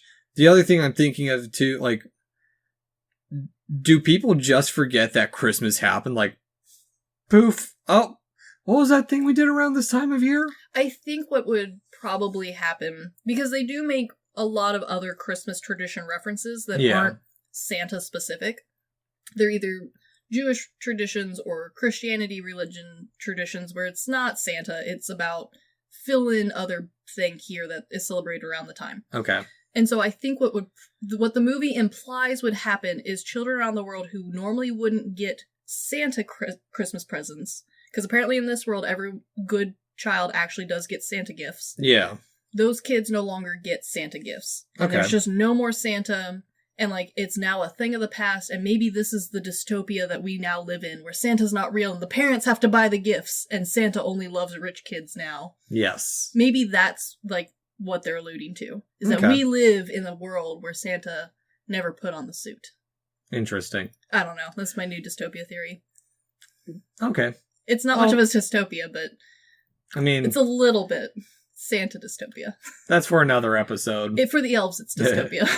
Yeah. And so, like, for me at this point, I'm kind of thinking, like, the Santa Claus is more of, like, a Christmas curse at this point for him. It does sound like a Christmas curse, actually. Like, if you aren't into, like, Christmas and, like, children, like, this would be terrible. Yeah, exactly. Yeah, like, maybe this is why the other guy didn't try very hard. Maybe. So, after this, Judy escorts them, or no, they're just brought to their room. There's a small train. Yes. And so they're in their room, and for advanced as this shop is, are the puppets in the room like... Oh, sorry. Charlie's given a snow globe. Mm-hmm. That's older than Bernard. Mm-hmm, mm-hmm. Or about as old as Bernard, as he says. Magic snow globe. Yeah. And so they're back at their chambers. Mm-hmm. There's some weird puppet show going on. Yeah. Also... It kind of makes you wonder if, like, there are leftover toys from, like, years past, and some of the elves have, like, favorite old Christmas toys, because no kid wants old puppet show from the Victorian eras. An adult, maybe a, like, teenage kid who did some, is a history buff, like, but no under the age of 10 child is like, I want a paper puppet show for Christmas. Yeah. Other side little note for this. Thank you, IMDb trivia page for this one. I love an IMDb trivia page. There are photos in the room of what's potentially the previous Santas. Yeah, which is kind of interesting because, like, you can't really see what's going on with them. Like, maybe if you had like a fancy fill in the dots TV, maybe you could kind of make stuff out. But yeah, like there's photos implying that like the Santa kidnapping tradition's been going on a while. Yep, and we also get the first of the James Bond references in this movie. Yes. Julie, the elf, comes to Scott bringing a hot chocolate that is not too hot, extra chocolate, shaken and not stirred. Which, okay. Yeah. Sure. Maybe it disperses the powder better. And they also brought up this is actually a nice conversation because Scott's still in disbelief. He's starting to believe a little bit. He's starting to realize that like this isn't an acid trip. But he's told that by Julie that grown-ups can't believe in magic. Which they disprove that later. Yeah. They like the movie itself backsteps on that. So like I'm not sure if that's like this one elf is like she doesn't think that adults have the ability to like have the Christmas joy that children do. Yeah. Or if like this movie just forgot that they had that line in there. Not sure. Yeah, I don't know either. Yeah, and so Scott goes to bed with Charlie and wakes up at home in the fancy jammies still. Very fancy jammies. Now, imagine, this is the Santa Claus curse. This is the Santa Claus curse. Can you imagine if he gets, like, phone call reminders like The Ring? Like, you have 2 more months until you must come back. You will be Santa in 11 months. But they don't say that that doesn't happen. No. And it's made very clear throughout like the like short like sped up portion. Yeah. That maybe the first couple weeks he's left alone to like transform into Santa, but then after that it's made very clear that like he's either come to terms really well with the fact that he's going to be Santa, which yeah. The rest of his behavior doesn't prove that. Or like, yeah, I think maybe the elves are reminding him that like, dude, you gotta like sell your house and get your affairs in order. Like, come on, like tell your ex-wife that she's got to take the kid, unless you bring the kid to this North Pole. But we don't have a school program, so like, you got to figure that out, man. Yeah. The other weird thing too about this part is Charlie's already just downstairs unwrapping all his crap. Oh yeah. Well, okay, I can kind of understand that because I did have some friends growing up who the Christmas tradition wasn't to wait for your parents to come downstairs and everyone to get a cup of coffee and breakfast and then open with everyone. Like, our family even, like, has to take turns opening things. Like, no one child gets to open all their gifts and then leave. You have to, like, you get one, now mommy opens one. Yeah, that's how we do it, too. Yeah, but I did have friends who's, like, they would, like, rush downstairs in the morning, and part of the, like, fun for them and their family was, like, the kids get to, like, Christmas Story style tear through their toy opening, play with them, and then mom and dad exchange their 2 gifts and, like, sit on the couch and watch them play with their toys while they wait for breakfast to get cooked. Okay. So, like, I do think for some households that's normal. Interesting. Not in our house. That child would have been beaten within an inch of his life in our house, but in some houses, I guess. Yeah. And so, the ex-wife shows up. Is impressed by his fancy jammies. Yes. And, Charlie is just blabbing about the North Pole and... Yeah, and, like, this is part of the movie where both Brian and I, like, and Brian loves this movie. Both of us were like, this is some bad parenting, because, like, there's a time in all kids' lives where they get obsessed with something, and they're just going to talk to you about that one thing forever, and it may or may not be factually correct, and you don't get to care. Yeah. You just have to listen to them tell you about it, and maybe if you want, you can, like, try to take interest in it with them, or help indulge it with them, and, like... Pokemon. For me it was Harry Potter. I am still madly obsessed with Pokemon, but, like, yeah, I had a friend who for, like, 2 years, she was obsessed with Elvis Presley. And, like, to the point where, like, we didn't get to listen to anything but Elvis, and we only watched Elvis movies, and, like, she was full-on obsessed. And then after those 2 years, she grew out of it, and she just kind of liked him then. I had a bad Christmas party when I worked at Cabela's one year. The person organizing it got a really bad Elvis impersonator. Oh, those are my favorite. And his stage lighting was just like bathroom vanity lights, like that strip of them on the floor just shining up at him. They don't make you look good if they're mounted correctly, let alone on the floor. The guy couldn't sing, and he was the quote-unquote entertainment. Oh, well, you know, at least they hired someone. But yeah. Yeah. But, like, Charlie isn't, like, too old to have an obsession by any stretch of, like, the imagination. And so the fact that Laura and Dr. Neil are so against, like, from the get-go, that Charlie is now obsessed with the North Pole and, like, the idea of his dad being Santa. So what? Let the kid be obsessed with Santa and the North Pole. Like, yeah. He's in elementary school. Like, yeah. It's not that big a deal. Like, I had a different kid in elementary school who full on, like, did a presentation about Pokemon and how he was, like, 100% gonna collect all of them.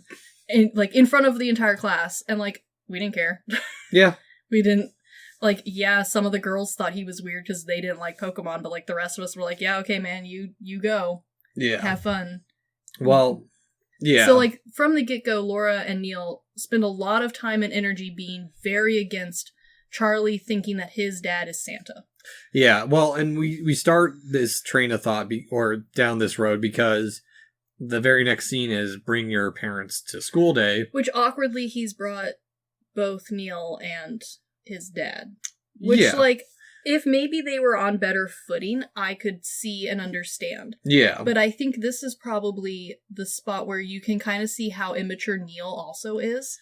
Because I think a more mature, like, response to this relationship was the two of them should have, like, talked and worked it out and been like, hey, this year, why don't you go? Like, I know this divorce is really hard for Charlie. Why don't you go ahead and go? Yeah. Or, you know, vice versa.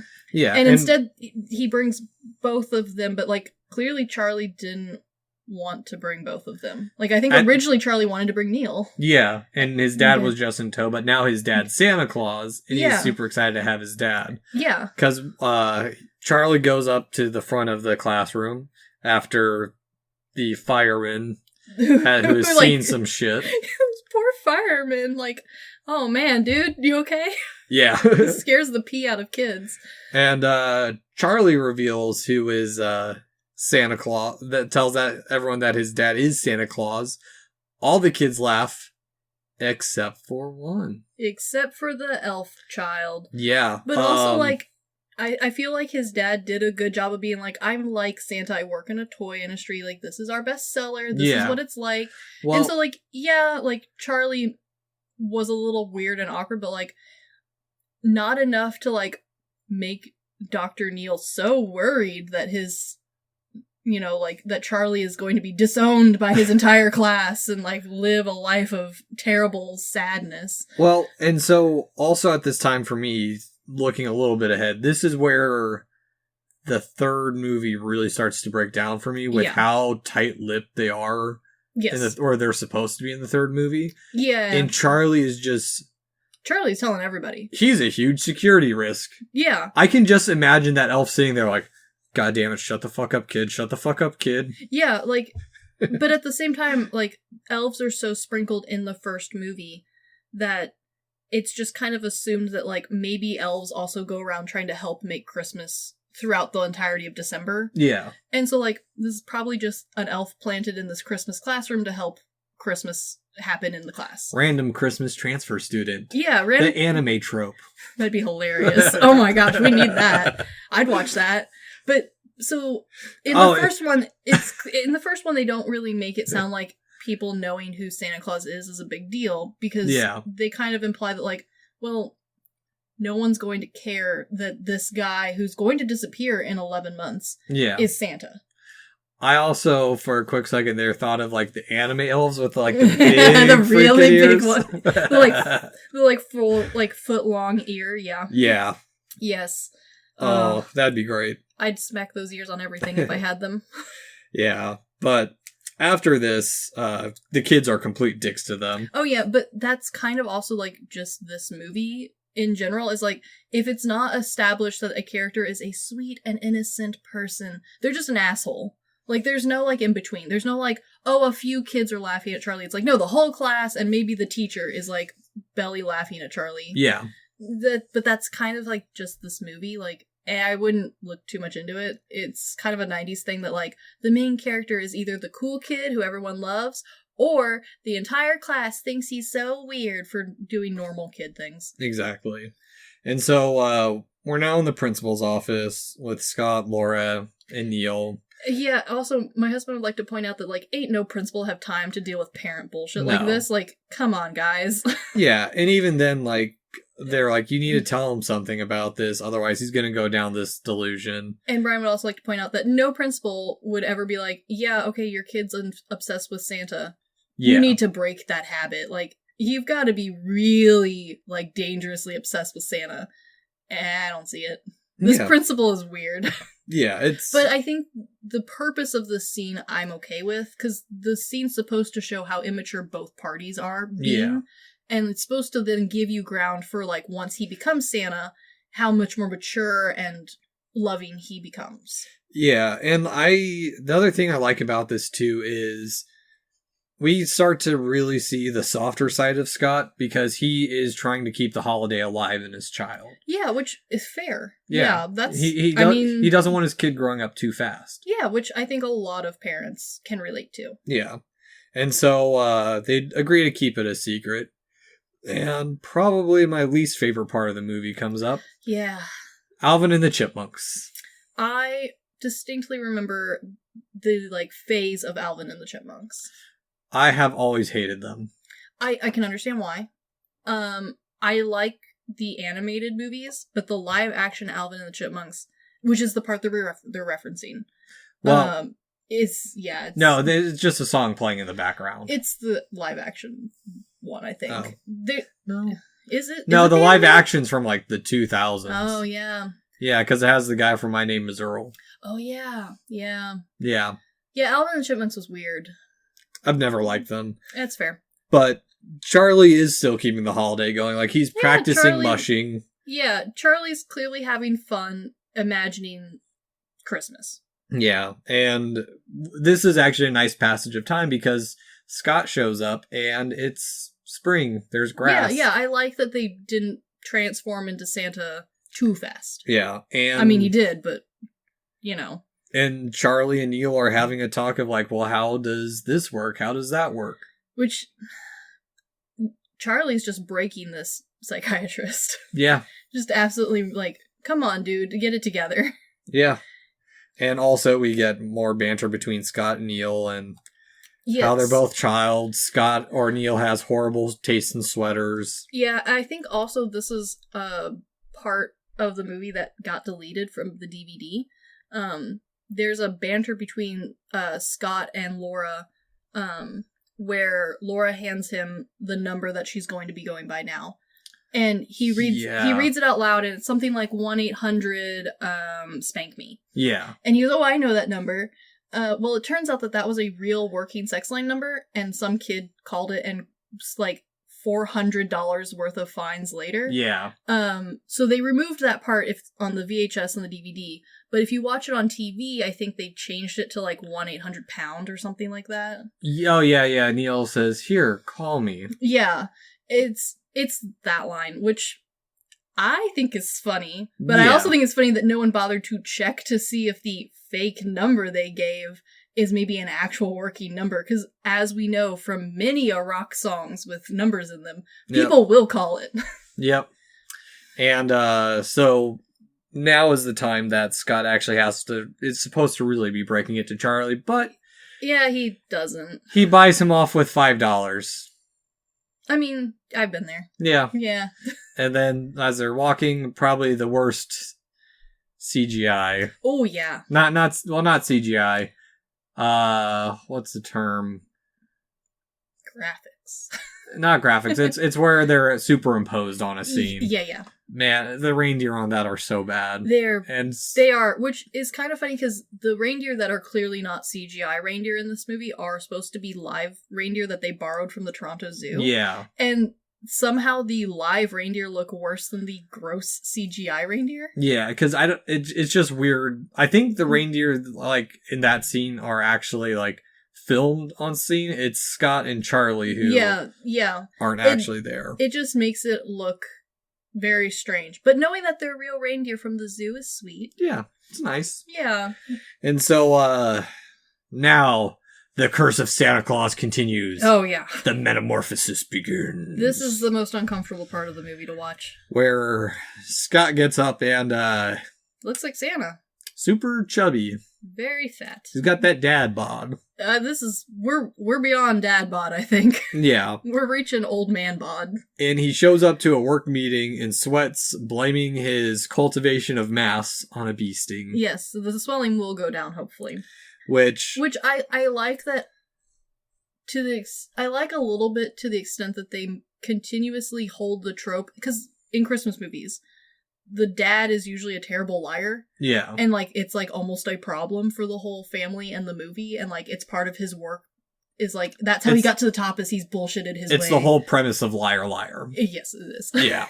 But like there's a lot of Christmas movies that do this where like, oh, part of your life lesson and learning how to be a good Christmas person is not lying all the time. Yeah. And so I like that they kept that trope in, but also like he breaks his lying habit real fast and easy once he becomes Santa. Like there's no real repercussion for him lying to his entire workplace. Yeah. And like if he had been like, I don't know what's going on, this is a medical thing, like I'm sure his workplace, because all of his employees and like coworkers seem very nice and normal. Like, yeah. They're all ordering lunch together. Like one of them pulls him aside and is like, you need to get your life together, man. Something's going on. His boss, who also ends up playing Father Time in the two sequels.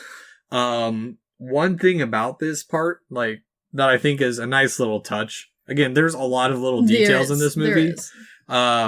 Everyone's ordering salads. He orders a bunch of desserts. He orders a salad and a bunch of desserts. And a salad at the end. Yes. While he's scraping away his bowl while the Jeopardy theme song's playing. The salad's untouched. Yes, it is. Yes. Which I mean it's a cute touch, like of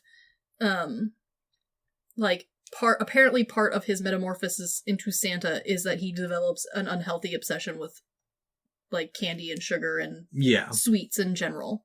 Yeah. Because like, what if you were a Santa Claus who didn't like cookies and stuff? Like that'd have to be part of your metamorphosis, is because you have to eat a shit ton of cookies on Christmas. Yeah, and we'll get to that in a little bit too. Yes, we will. And so at this board meeting, what is the next toy they're coming up with? It's a tank. The total tank. Militarized Santa. Yeah, not gonna lie. Okay, from a product point of view, no one in their right mind would actually like promote a tank that is supposed to run over a town. Like that's part of their advertisement is like gonna crush buildings and stuff in the ad with Santa. like, that ruins your then chance of, like, marketing sweet toys with Santa, which you'd have a lot more market for. It'd be like marketing Santa in the Killdozer. Yeah, not a good look. Yeah, exactly. No actual legitimate toy company would probably actually do this. So, like, I thought it was hilarious that, like, this entire board meeting was like, yeah, this is a great idea. And just the one guy was like, no, you can't do that to Santa. Well, and the other thing he brings up, too, is in another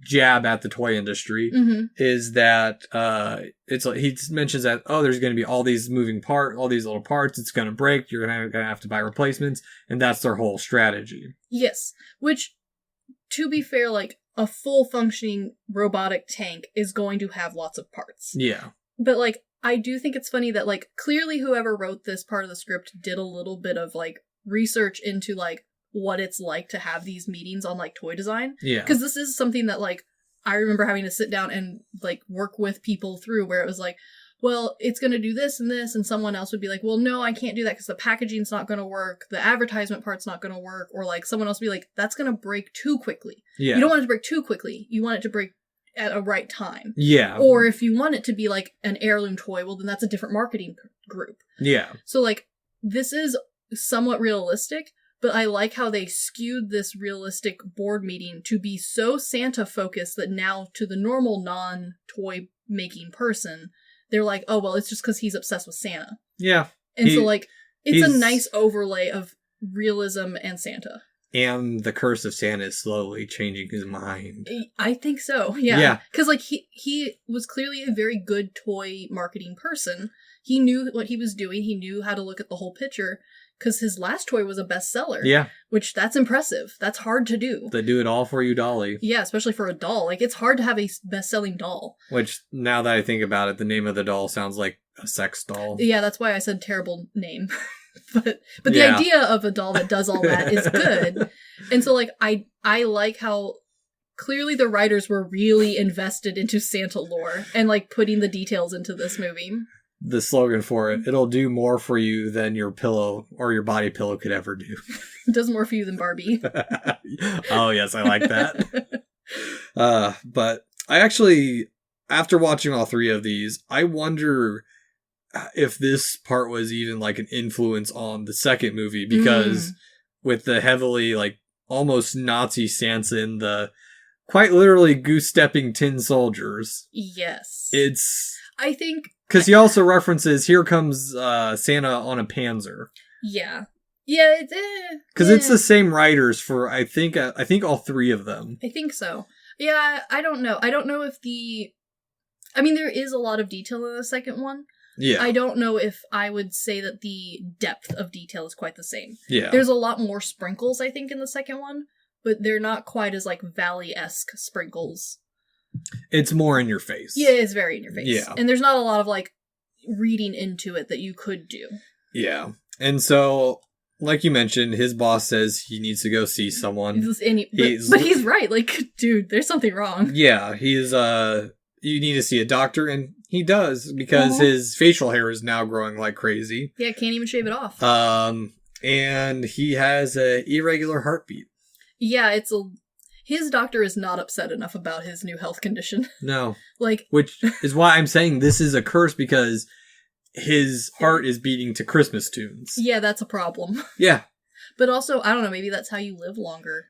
Like, don't they say, like, if you have, like, a slower heartbeat, you live longer, and, like, that sort of thing? Lower metabolism. Yeah, so, I don't know, maybe this is the secret to having really old Santas, is they all have, like, hearts that beat less. Maybe. I don't know. Yeah, I have no clue. I don't know. It's just weird. And also, random children start approaching him, and... Which, to be fair, I grew up with a guy in my grandparents' hometown who looked like Santa. Yeah. And every year he played Santa for, like, the town. So, like, he'd come to our house because, like, he was my grandparents' friend. Yeah. And he would come dressed as Santa, and he, like, had his own suit that he'd made himself. It was very elaborate. And he really enjoyed being Santa, and even during non-Santa times of the year, he was very much like, he liked kids, he liked having them around, he liked the joy that they had. Yeah. And so, like, if someone remembered him being Santa from Christmas and they were a kid, he'd be like, shh, still Santa. And so, like, I think the movie's trying to make it look kind of creepy, because, like, a random line of children waiting to sit on his lap. Yeah. Which I can see where they're trying to go, but, like, he looks so much like Santa, and he's at his own child's soccer game. Like, there's no way the other parents don't know who he is. Oh, yeah. And that's, as someone who played Little League Soccer, you know every single parent and every aunt and uncle that ever will come to their game. And there's also elves watching, and too. there's also elves watching. Which is why the elves are so creepy. It's like they're part of the curse, just making sure that, yes, it is cultivating well. It is growing perfectly. 3 more months. And he will be the perfect ripeness. Yes. Yeah. And also, at this point, Neil is the stalest piece of white bread. Oh, very stale piece of white bread, Neil. Yeah.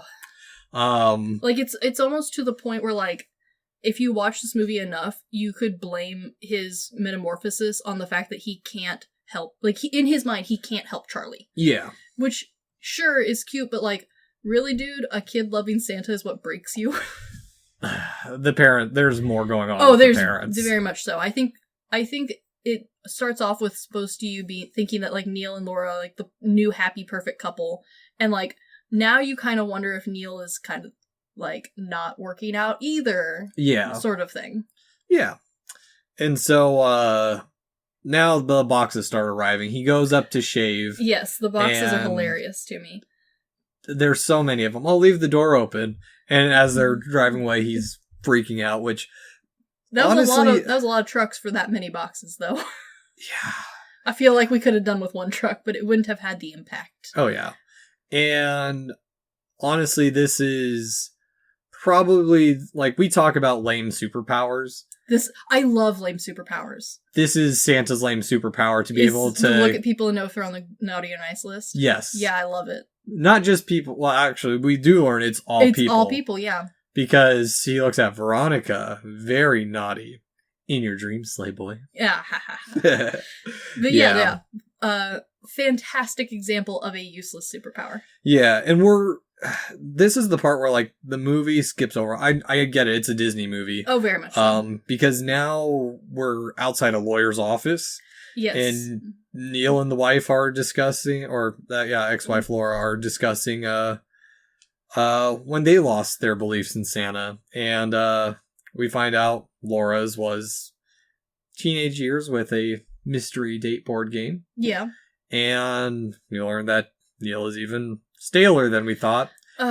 3 and a weenie whistle. Also, though, like, really, dude? A weenie whistle at the age of 3 is what, like, destroyed your love of Santa? No. Something else did it, and you're blaming it on the weenie whistle. It makes me think of Dwight a little bit from The Office. Yeah, where he's, like, focused in on one thing and, like, not seeing the bigger picture that happened to him. I think so.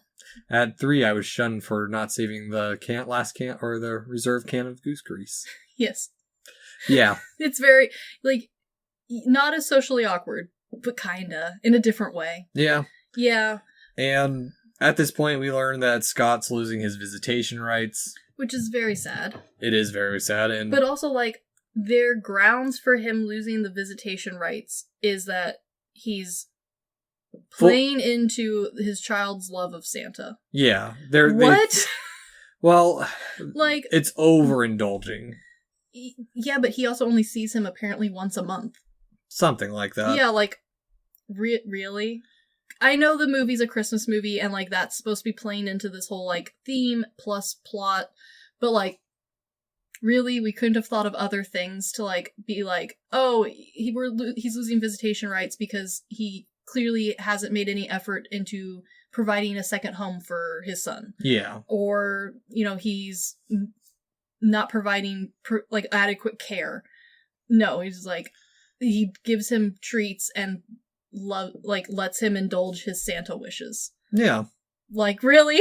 Yeah, it's a weird plot point now that you start thinking about it, but... Like, as an adult, it's a weird plot point. I think this is one of those kid plot points this movie's relying on you to just gloss over. Yeah, because for a lot of children, divorce is an abstract concept. Yeah, and, like, it's easy as a kid to, like, try and pin it on one kid-related thing. Yeah. And so, yeah, like, I think this is one of the few kid-focused plot points in this movie that, like, don't translate to adult world super great. Yeah. And so, like, it's a little strange now watching it, especially knowing how this movie ends and how, like, they handle this later, because, like, I'm not saying that he is a, like, fantastic father of the year dad. Yeah. But, like, especially 90s Disney movies struggle with portraying divorce in both a realistic and, like, good way. Yeah. And I don't think this movie did it any justice. No, not at all. And so, now that Scott is fully embracing his Santa aesthetic, Yeah, he's just going with it. he decides to make an unannounced visit on what we presume is Christmas Eve. Yeah, we're I think supposed to assume this is Christmas Eve because this is his last day to see his son in his mind anyway, or the day before, because they give him they're like, okay, fine, come in real quick. But at this point is when he truly becomes Santa, because Charlie tosses him the globe, or the snow globe, and he sees the magic for the first time. Yes, and I like this too because this is when Bernard shows back up. Yes. Almost to take him back. I love Bernard so much in these parts. Yes. Because he is there and immediately judging the pita pockets that they're dry. I am also judging those pita pockets. That was way too many bean sprouts. That is Never. Gross. Never. You can never have too much bean sprouts. That was a fistful of bean sprouts and a piece of bread. Yeah. No. It was not a sandwich. Yeah. And so, But I like how Bernard as a character because he's a grumpy old man, but he clearly does have a heart and cares about certain aspects, but he also, like, isn't trying to put himself into the drama that is this family dilemma. Yeah. Because he's like, all right, you ready to go? You bringing the kid? Okay, I don't care. Yeah. Because you can bring the kid, I don't care. Honestly, that is the most rash decision they've made. Is like, well, we're going to kidnap this child. Yeah, and, like, when you step back and, like, are analyzing the movie like we are, you can see his thought process of, like, okay, this is my last time to probably spend with my son, and in his mind probably forever, because he's clearly not a clever man. Yeah. And so he probably hasn't thought to himself, like, I bet you when it's not Christmas, I can go see my son sometimes. Yeah. He's probably thought to himself, I'm going to go live an isolated, sad life in the North Pole. I'm going to kidnap him for one night and then disappear and no one's going to care. Yeah. And so I kind of forget how dark / troublesome. Yeah, this is very much like 90s sugarcoating a very, like, problematic scene. Yeah, exactly. Yeah, because, like, this is full on, like, a real thing that happens and is, like, actually a problem. Yeah. Like, romanticizing kidnapping your ex's child is not okay. Or, yeah, exactly. It's rough. Yeah, this is a rough one, but, like, it's a Santa Christmas movie, so it's fine. And cops are called. Yeah, I do like that there is clearly, like, someone on the writing staff was like, this is a real serious problem from their point of view, let's try and make it that way. But also someone else was like, aha, but what if it wasn't? Yes. I like the clashing here because it does, for the adults at least, it does give you that sense of, like, okay, they realized that this was a problem, until you step back farther and you're like, maybe we didn't have to have this scene. Yeah, or maybe we didn't have to kidnap him, maybe we could have asked nicely. Well, at this point, they still don't believe that he's Santa Claus. True, so. But, like, you know, I feel like there are ways around It wouldn't have hurt to ask. It wouldn't have hurt to ask. The worst they can say is no. Or, like, maybe don't kidnap and be like, hey, this is the last time I'm going to see him. Can we go can I have him for a day? Yeah. Like, there are ways around this plot, but it's Christmas in Disney World. Yes. And so, we're introduced to all the upgrades that are happening through an elf named Quentin, as in Q. Adorable. Which I'm actually honestly glad I actually watched all the James Bond movies. Yes. But I kind of wonder if there's more that I missed. There are the books. Well, I mean, in this movie specifically, in this movie. Yeah, because they've already done 2 references. Yeah, I also think though that they're playing off of the, like, there is a Santa Claus trope where the elves are supposed to be, like, super spies, And that has always played a little bit off of the gadgets, which no matter how you skew cool spy gadgets, it's always going to be tied back to James Bond. Yeah. So I think they kind of leaned into that.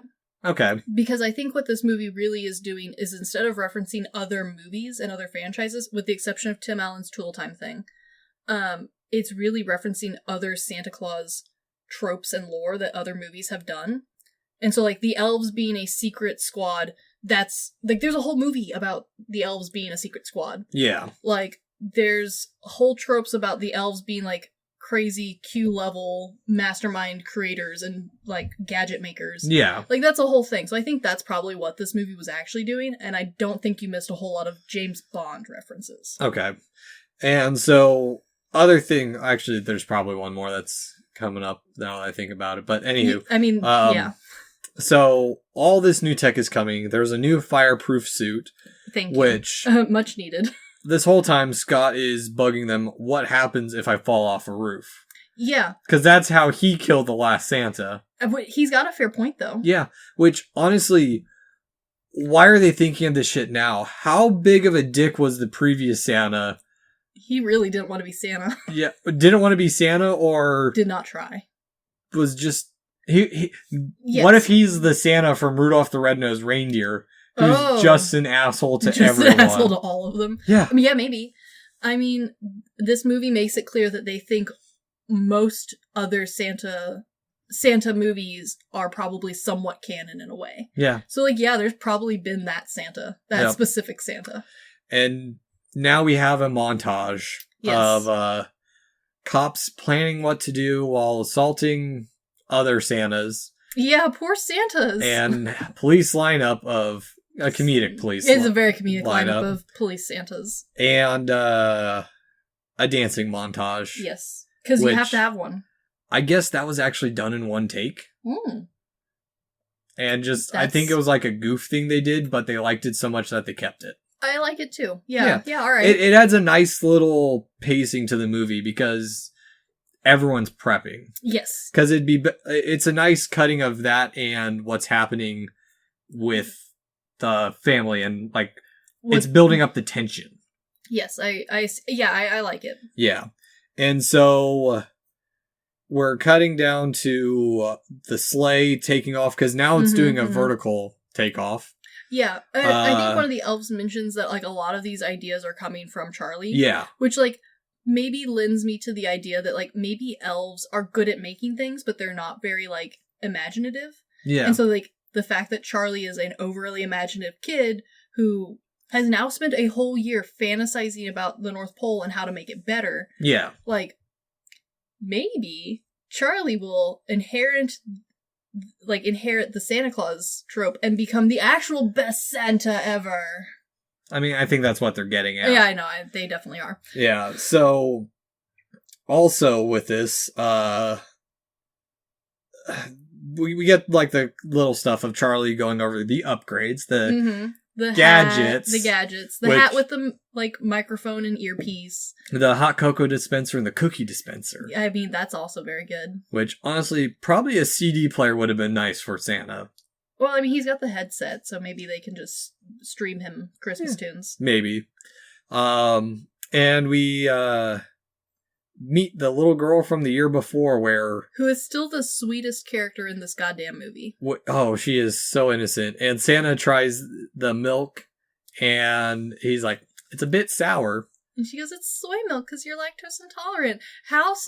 What child remembers that? Which that's so cute. Also, I love this part too because in the off-screen side, this little girl had to convince her parents that Santa Claus was lactose intolerant, and so they had to buy her soy milk. Which in the 90s was not exactly, like... super common. No, like, I mean, it wasn't, like, it wasn't impossible to get. Like, I think Walmart sold it and stuff. Yeah. But, like, it wasn't the standard. Yeah. Can you imagine being, like, the parents, like, what the fuck is this shit? I think this little girl and her parents have probably come to an understanding that this little girl has a very vivid imagination, and she thinks that Santa has... lactose intolerant and would like soy milk this year, and they're going to let her for Christmas. That's the kind of house that this little girl lives in. Yeah. I mean, they let her sleep on the couch in front of the fireplace waiting for Santa. It's cute. It's cute. She is living in the house that Charlie should be living in this whole time. Yeah. She clearly also loves Santa. Yeah. And so, partway through the night, Santa does the stupidest thing ever. Yeah. And shows up back to the scene of the crime and is arrested. Like, immediately. Also, many questions about this part. Uh-huh. How do they not see the shit on the roof? If they've got guards at all parts of the house, and adults can't, like, okay, so I can explain away some of it. Yes. Adults can't see magic. That's the running theory in this movie, is that adults don't see magic. But how can they see Scott if he's technically magical now? True. Also, if children can see magic, there are children on the streets who can definitely see everything. Yeah. And they know he's Santa. Yeah. And there's elves there too. There who run off to inform that Santa's been arrested. Which apparently this isn't the first time Santa's been arrested. Because there is an entire division dedicated to busting Santa out of jail. This is also like why... I do have a theory though for why they don't see the sleigh on the roof. Yeah. Real quick, I apologize if you guys hear any noise in the background. My AC turned on. So, yay. But... So I have a theory. Okay. I have a theory for this. And it's the same theory as why bad guys can't shoot straight in most movies. Okay. So I have a theory that in movies requiring some level of stealth, so either spy movies, heist movies, or in this case, Santa Claus movies, adults, especially those in places of like police authority / arresting power, cannot see like above them. Kind of like how dogs don't look up. Yes. I think it's similar, where like they just like from like the 7-foot high door up, they just don't look up there. Okay. No, which is kind of true. We learned about this a little bit in architecture, is that unless you force people to look up at something, most people are completely oblivious to what a ceiling looks like. Yeah. Unless you're trained to look at a ceiling like we are. Yeah, exactly. Where we're constantly looking and up. Judging ceilings. Yes. We spend a lot of time talking about how ugly ceilings are. But most people don't. Yeah. Which is why like there's a lot of times where if you have a grand ceiling the Kansas City train station, the Central train station. Yeah. Union Station, I think. It has a beautiful ceiling in its lobby. A lot of people don't bother to notice it until it's either pointed out to them or they get to the part where the columns like reach up. Yeah. Because you're used to not looking up. Yeah. Now, granted, that doesn't excuse cops from not noticing the roof that the man who thinks he's Santa is supposed to be coming through. But that's my theory. Yeah. It's a flaw in their theory. It's partially based in real science, but, mostly it's, same logic that bad guys can't shoot. This leads more into my theory that this is all a drug trip. Okay. Yeah. I'll give you this part. Yeah, where like he thinks he's on the roof. He's left the kid up on the roof. Yes, he legit does leave the kid up on the roof. The kid is still on the roof. The elves have to come save him with their jetpacks, which I think are cool.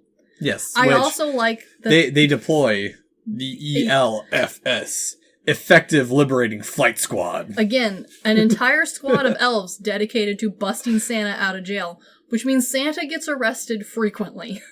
Yes. I like this. I do too, because again, this proves that the writers really thought this through. And I like that. Yeah. Especially for a Santa movie. The other thing that I like is that but also like they backtrack on themselves quite a bit, is that adults can see Scott. They can't see Santa. So when they arrest him, they're seeing Scott, a fat man. That is actually a good point, especially with what happens later on. But all of the children see Scott for what he is, which is Santa, which is why they all are really upset that they are arresting Santa. Yeah. So like I think, but that's actually a really good point. I didn't think of that. Yeah. However, later on, there's I think one guard that sees like the elves. I think.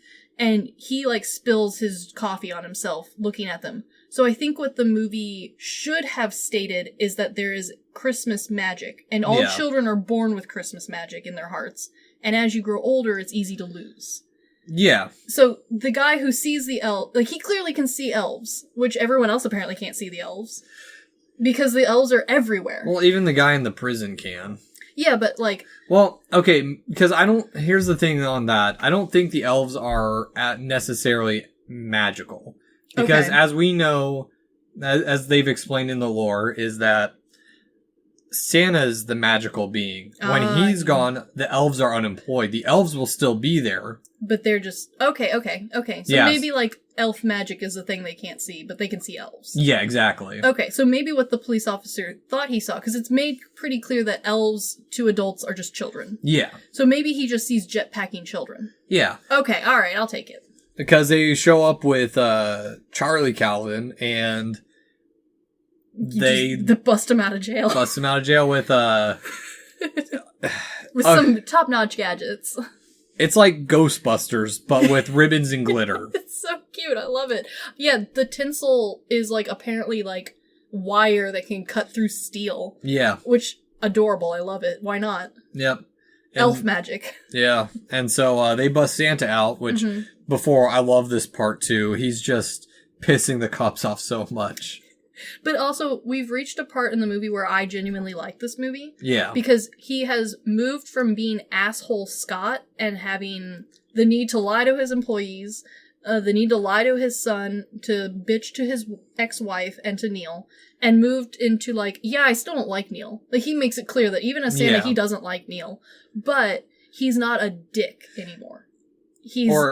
As much of one. He's at least a polite dick now. Yeah. Which is fine. You can be a polite dick in a movie all you want. He's quite Canadian. He's much more Canadian. But he's also like he's capable of like having other emotions other than dickism. Yeah. Because like that's why I hate the first half of this movie is everyone, even those who are supposed to be happy or showing love to each other, do so in a way that is like underlying dick. Yeah. By this point in the movie, he has now fully embraced his Santa Claus isms, and while he still doesn't like Neil, and is still rude to him, he is no longer just like all the time to everyone being terrible. Yeah. So we've now reached a point where I find the humor of this movie spot on. And I see why, because the first half of this movie is very much a family drama movie. Yeah. And then the second half is Santa Claus. Yeah, exactly. It's your cheesy Christmas movie, which... I like cheesy Christmas movies. Exactly. And that's why you like the second half and not the first half. Exactly. Yeah. And so, Scott returns Charlie back home. Because he realizes that he really shouldn't... Like, as a good dad, it makes more sense for him to have a school and a house and have other children his own age, not elves. Yeah, and... That's some character development. I'll take it. Bernard shows up again, complaining that the turkey's dry. I love Bernard. Bernard is by far the best character in this movie. He is. And so... This is when they all realize that he really is Santa, and that Scott is the embodiment of the spirit. And part of the way he did it is because Charlie... helped Santa now. Yeah. Give the adults the gifts that they were denied as kids when they lost faith. Well, also, Laura gives him a gift by throwing the restraining order in the fire. Which is cute, but legally does nothing. Exactly. The lawyer's got a backup copy. Yeah, that's not the real copy. Yes. But also, there's a part where he asked, how often can he visit? And okay, I've got things with that. So they go more into it in this next two movies. But this one, which was supposed to be a standalone originally. So the elves have done all the work. Yes. He has done jack shit in regards to being Santa for 11 months besides checking a list. Which is in theory Santa's only real job. Yeah. Which granted, that's a hella long list. Yeah. That was 3 trucks worth of list. So, that would probably take all year. But, at the same time, his son clearly just made leaps and bounds in technological genius to the Santa Claus operation. Yeah. So, could we not maybe hire Charlie to think of ideas? I mean, the second one goes into, how they actually, do and, how Santa improves the Santa Claus is North Pole thing. But... I'll get into that in a little bit, because I've after rewatching them, I've got a bit to say on stuff. There's a reason why the other two aren't as good. Yeah. And so, as you mentioned, up and away he goes. Yep. He drops parachute-style presents. Adorable. For Laura and Neil, because why not? They've embraced Christmas. And, even though he doesn't like Neil, it's supposed to be very clear that, like, as Santa, and not just as Santa, but throughout this whole year, he's come to learn more about himself and how to handle others. Yeah. And so I think this isn't just supposed to be, like, him being Santa giving gifts. It's supposed to be, like, kind of a forgiveness thing on his, like, Scott end instead of Santa end. Yeah. And so, this part, Charlie is creepy. Charlie is a needy little child. When they mention, like, what's he gonna do now? He's like, I'm gonna enter the family business. Is he gonna make the toys? Is he going to kill his dad at some point to become Santa? I think what they were trying to imply is that Charlie really enjoyed working with the elves to make all the gadgets. Yeah. Because that was part of the movie where Charlie's clearly the happiest. Is being, like, Santa's right-hand man / the best Q to ever exist. Yeah. And so I think that's probably what Charlie's trying to imply, but yeah, it comes off really fucking creepy. Yeah. Especially because right after this, he's like, I miss my dad. I forgot to tell my dad bye. Shakes a snow globe and he shows back up. He's like immediately. Like, he's been gone 5 minutes. I've got other kids to take care of. And he's like, I miss you. Laura, can I take him for a ride? And she's like, sure. Not any over any oceans. And immediately flies over the ocean. Yeah. But, like, at this point, it's, like, she says it in, like, it's supposed to be implied in that 90s, like, don't do it. But she knows, but she knows they're, like, going to sort of way. Yeah. And this is, again, a 90s trope that, like, I don't think it's done super a lot anymore. Like, there is if they're trying to replay off of these old, like, writing styles and sitcom things. But, like, it's one of those things where, like, it breaks the character development that we've already shown if you think of it straightforward. Mm-hmm. So it's fine, I guess. Yeah, it's a cute ending too. Yeah, the ending itself is cute where, like, it's clear that Laura's now fine with Charlie spending some time with his dad. Yeah. But the dad has also come to realize that, like, Charlie does need to have actual, like, child experiences, not just North Pole experiences. Yeah, exactly. So, out of what I could find of some of the other information, or little information I could find on the backstory of how this came to be, since you don't like Tim Allen. I don't. I really don't. Here is a list of people who are offered the roles. Okay, I bet you most of them I would have preferred. And I'm going to ask you, which one would you prefer the most? Oh, the most? Oh, this will be hard. So originally they wanted Bill Murray. That's a solid choice. Bill Murray said no because he didn't think his comedy meshed.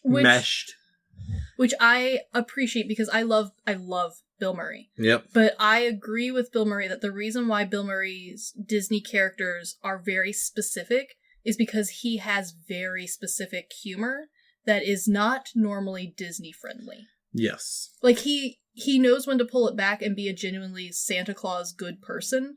But yeah, like, Bill Murray likes his humor too much. So I agree. I love Bill Murray.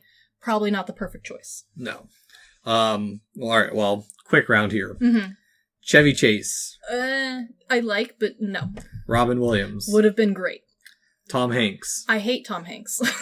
Harrison Ford. I love Harrison Ford, but it would have been kind of weird to see Indiana Jones. Rowan Atkinson. Would have been good. I actually think he'd been perfect. For those of you who don't recognize the name, that's Mr. Beans. I had to look it up. I love Mr. Beans. And I know you do. Well, and on top of that, Mr. Bean's humor style is very Disney approved. But also it has a little bit of a British flair to it. I love it. I think he's hilarious. Okay. Jerry Seinfeld. Okay, here's the thing. Jerry Seinfeld to me is Tim Allen, but actually funny. I think he would have probably been my top pick. Okay. Kurt Russell? Good, but no. Yeah, he's not Santa Claus. Tom Selleck? No. But I could see how it would be funny. John Travolta? Okay.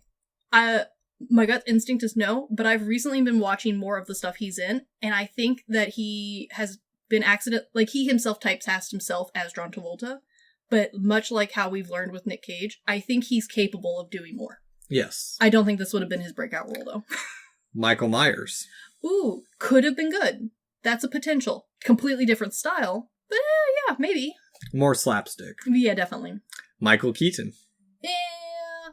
Not this Santa Claus. A different Santa Claus. Alan Rickman. As Santa. I love Alan Rickman. And I love almost everything he's in. Alan Rickman has the perfect underlying dickish. He does. Vibes, especially when he's the archangel from Dogma. Yes, yeah.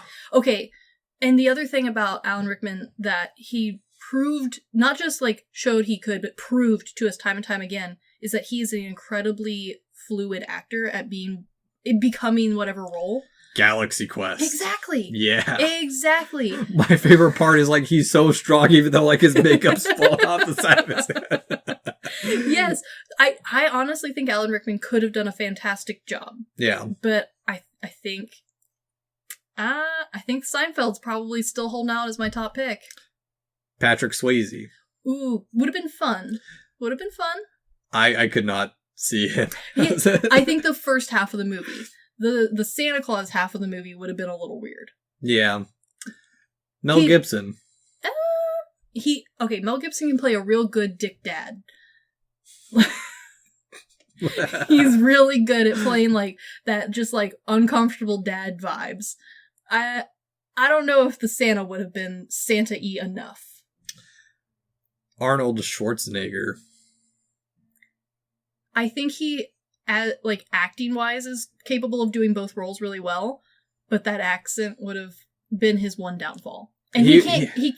That's who he is. Yeah. Like that's part of the package. He was perfect for Jingle All the Way. He really was. Yeah. That was a fantastic movie. So it seems like if you could recast this movie, it would have been Jerry Seinfeld.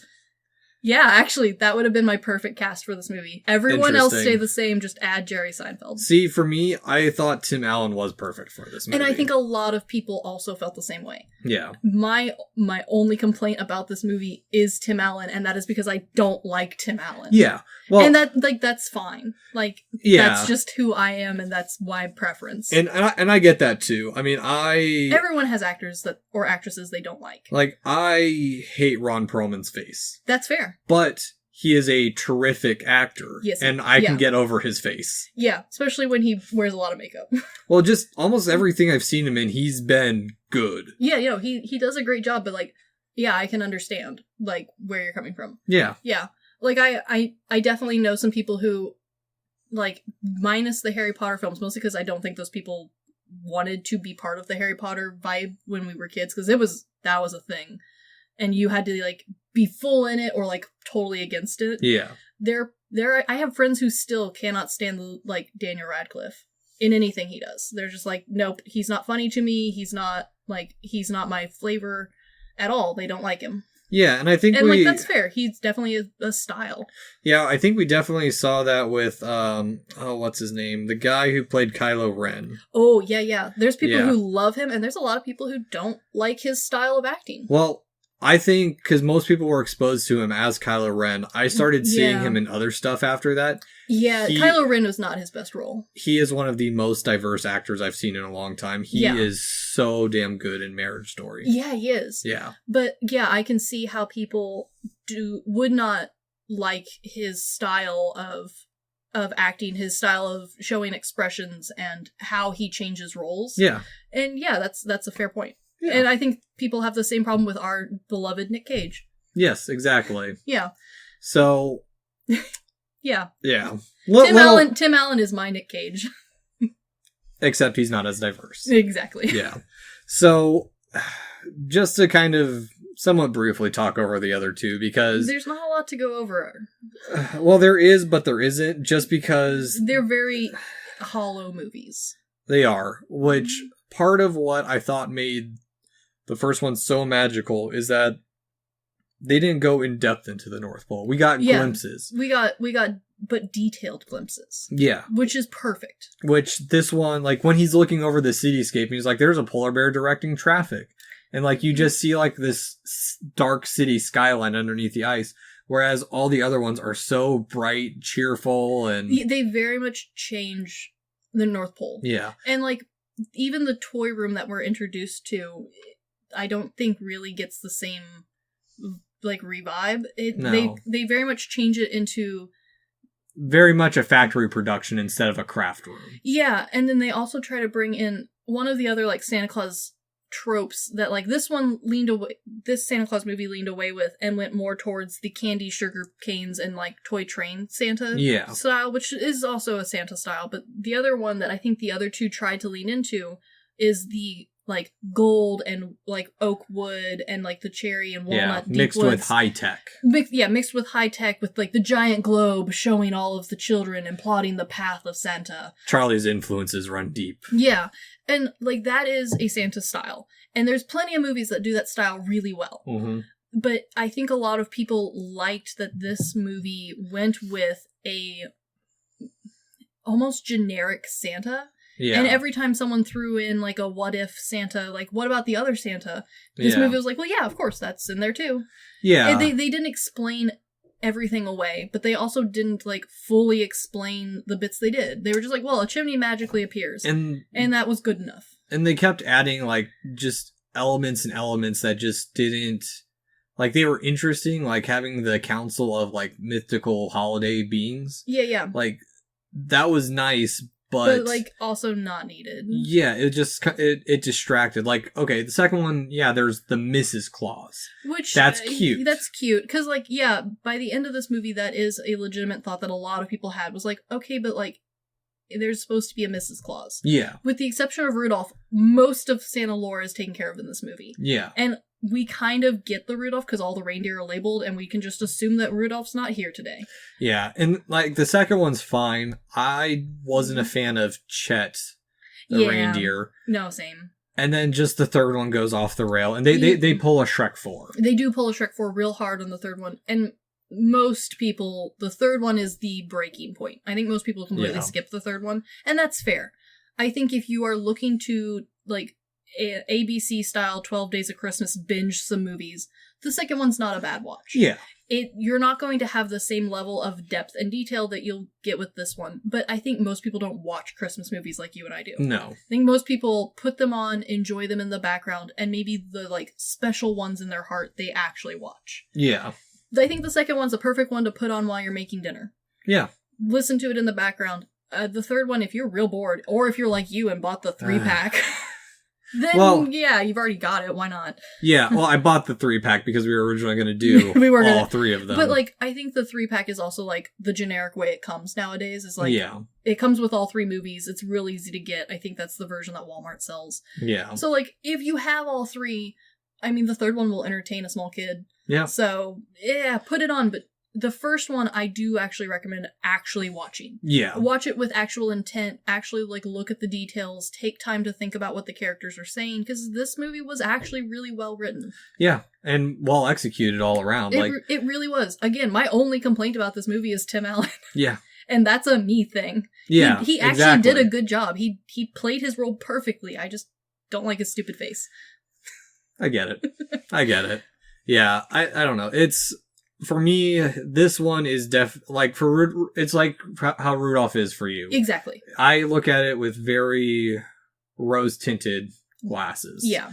Where it is, this and Christmas Vacation are like my family's Christmas movies, along with, as we've talked about, and previously, like, in all Christmas movies, the Harry Potter, Lord of the Rings. Sure. Like, those are very Christmassy movies to us as well, just because of when we saw them at. Yeah, and so, like, I think if this movie is not one of your top picks, like, every family has, like, those movies. Like, for me, it's watching the British version of The Snowman. It's a beautiful watercolor animation. Yeah. I watch it every single year, and, like, I watch it. My husband's family is really into the movie Elf. That is their Christmas movies. That they love that, and they love A White Christmas. Yeah. And so if this isn't your the Christmas movie, I still think this is a good watch. I still think that this is worth an actual, like, watch. It doesn't necessarily have to be part of your tradition if it's not already, though. Yeah. It's a solid movie. Yeah. So you would say you would recommend it? Oh, very much so. Yeah, this movie is fantastic. There's only a couple scenes that are awkward. There's only a couple jokes that don't hit. This movie really has aged really well for a 90s Christmas movie. Yeah, which is very impressive, because 90s was a weird time. Yeah, it is a fantastic movie, especially for me who's not a Christmassy fan movie. Fair. Or Christmassy movie fan. That's the right arrangement of those words. Yeah, I can't recommend this movie enough. It is a holiday movie that should be in everyone's repertoire and lineup. Yeah, this is a solid movie to legitimately watch. So. Yeah. So, well, this is our last main episode for this year. Yeah. Yeah. So Merry Christmas, everybody. Merry Christmas. Be safe. Check in on your friends and family. Yeah, and try to have some holiday cheer wherever you are. Yes. Thanks for listening. Peace. Peace.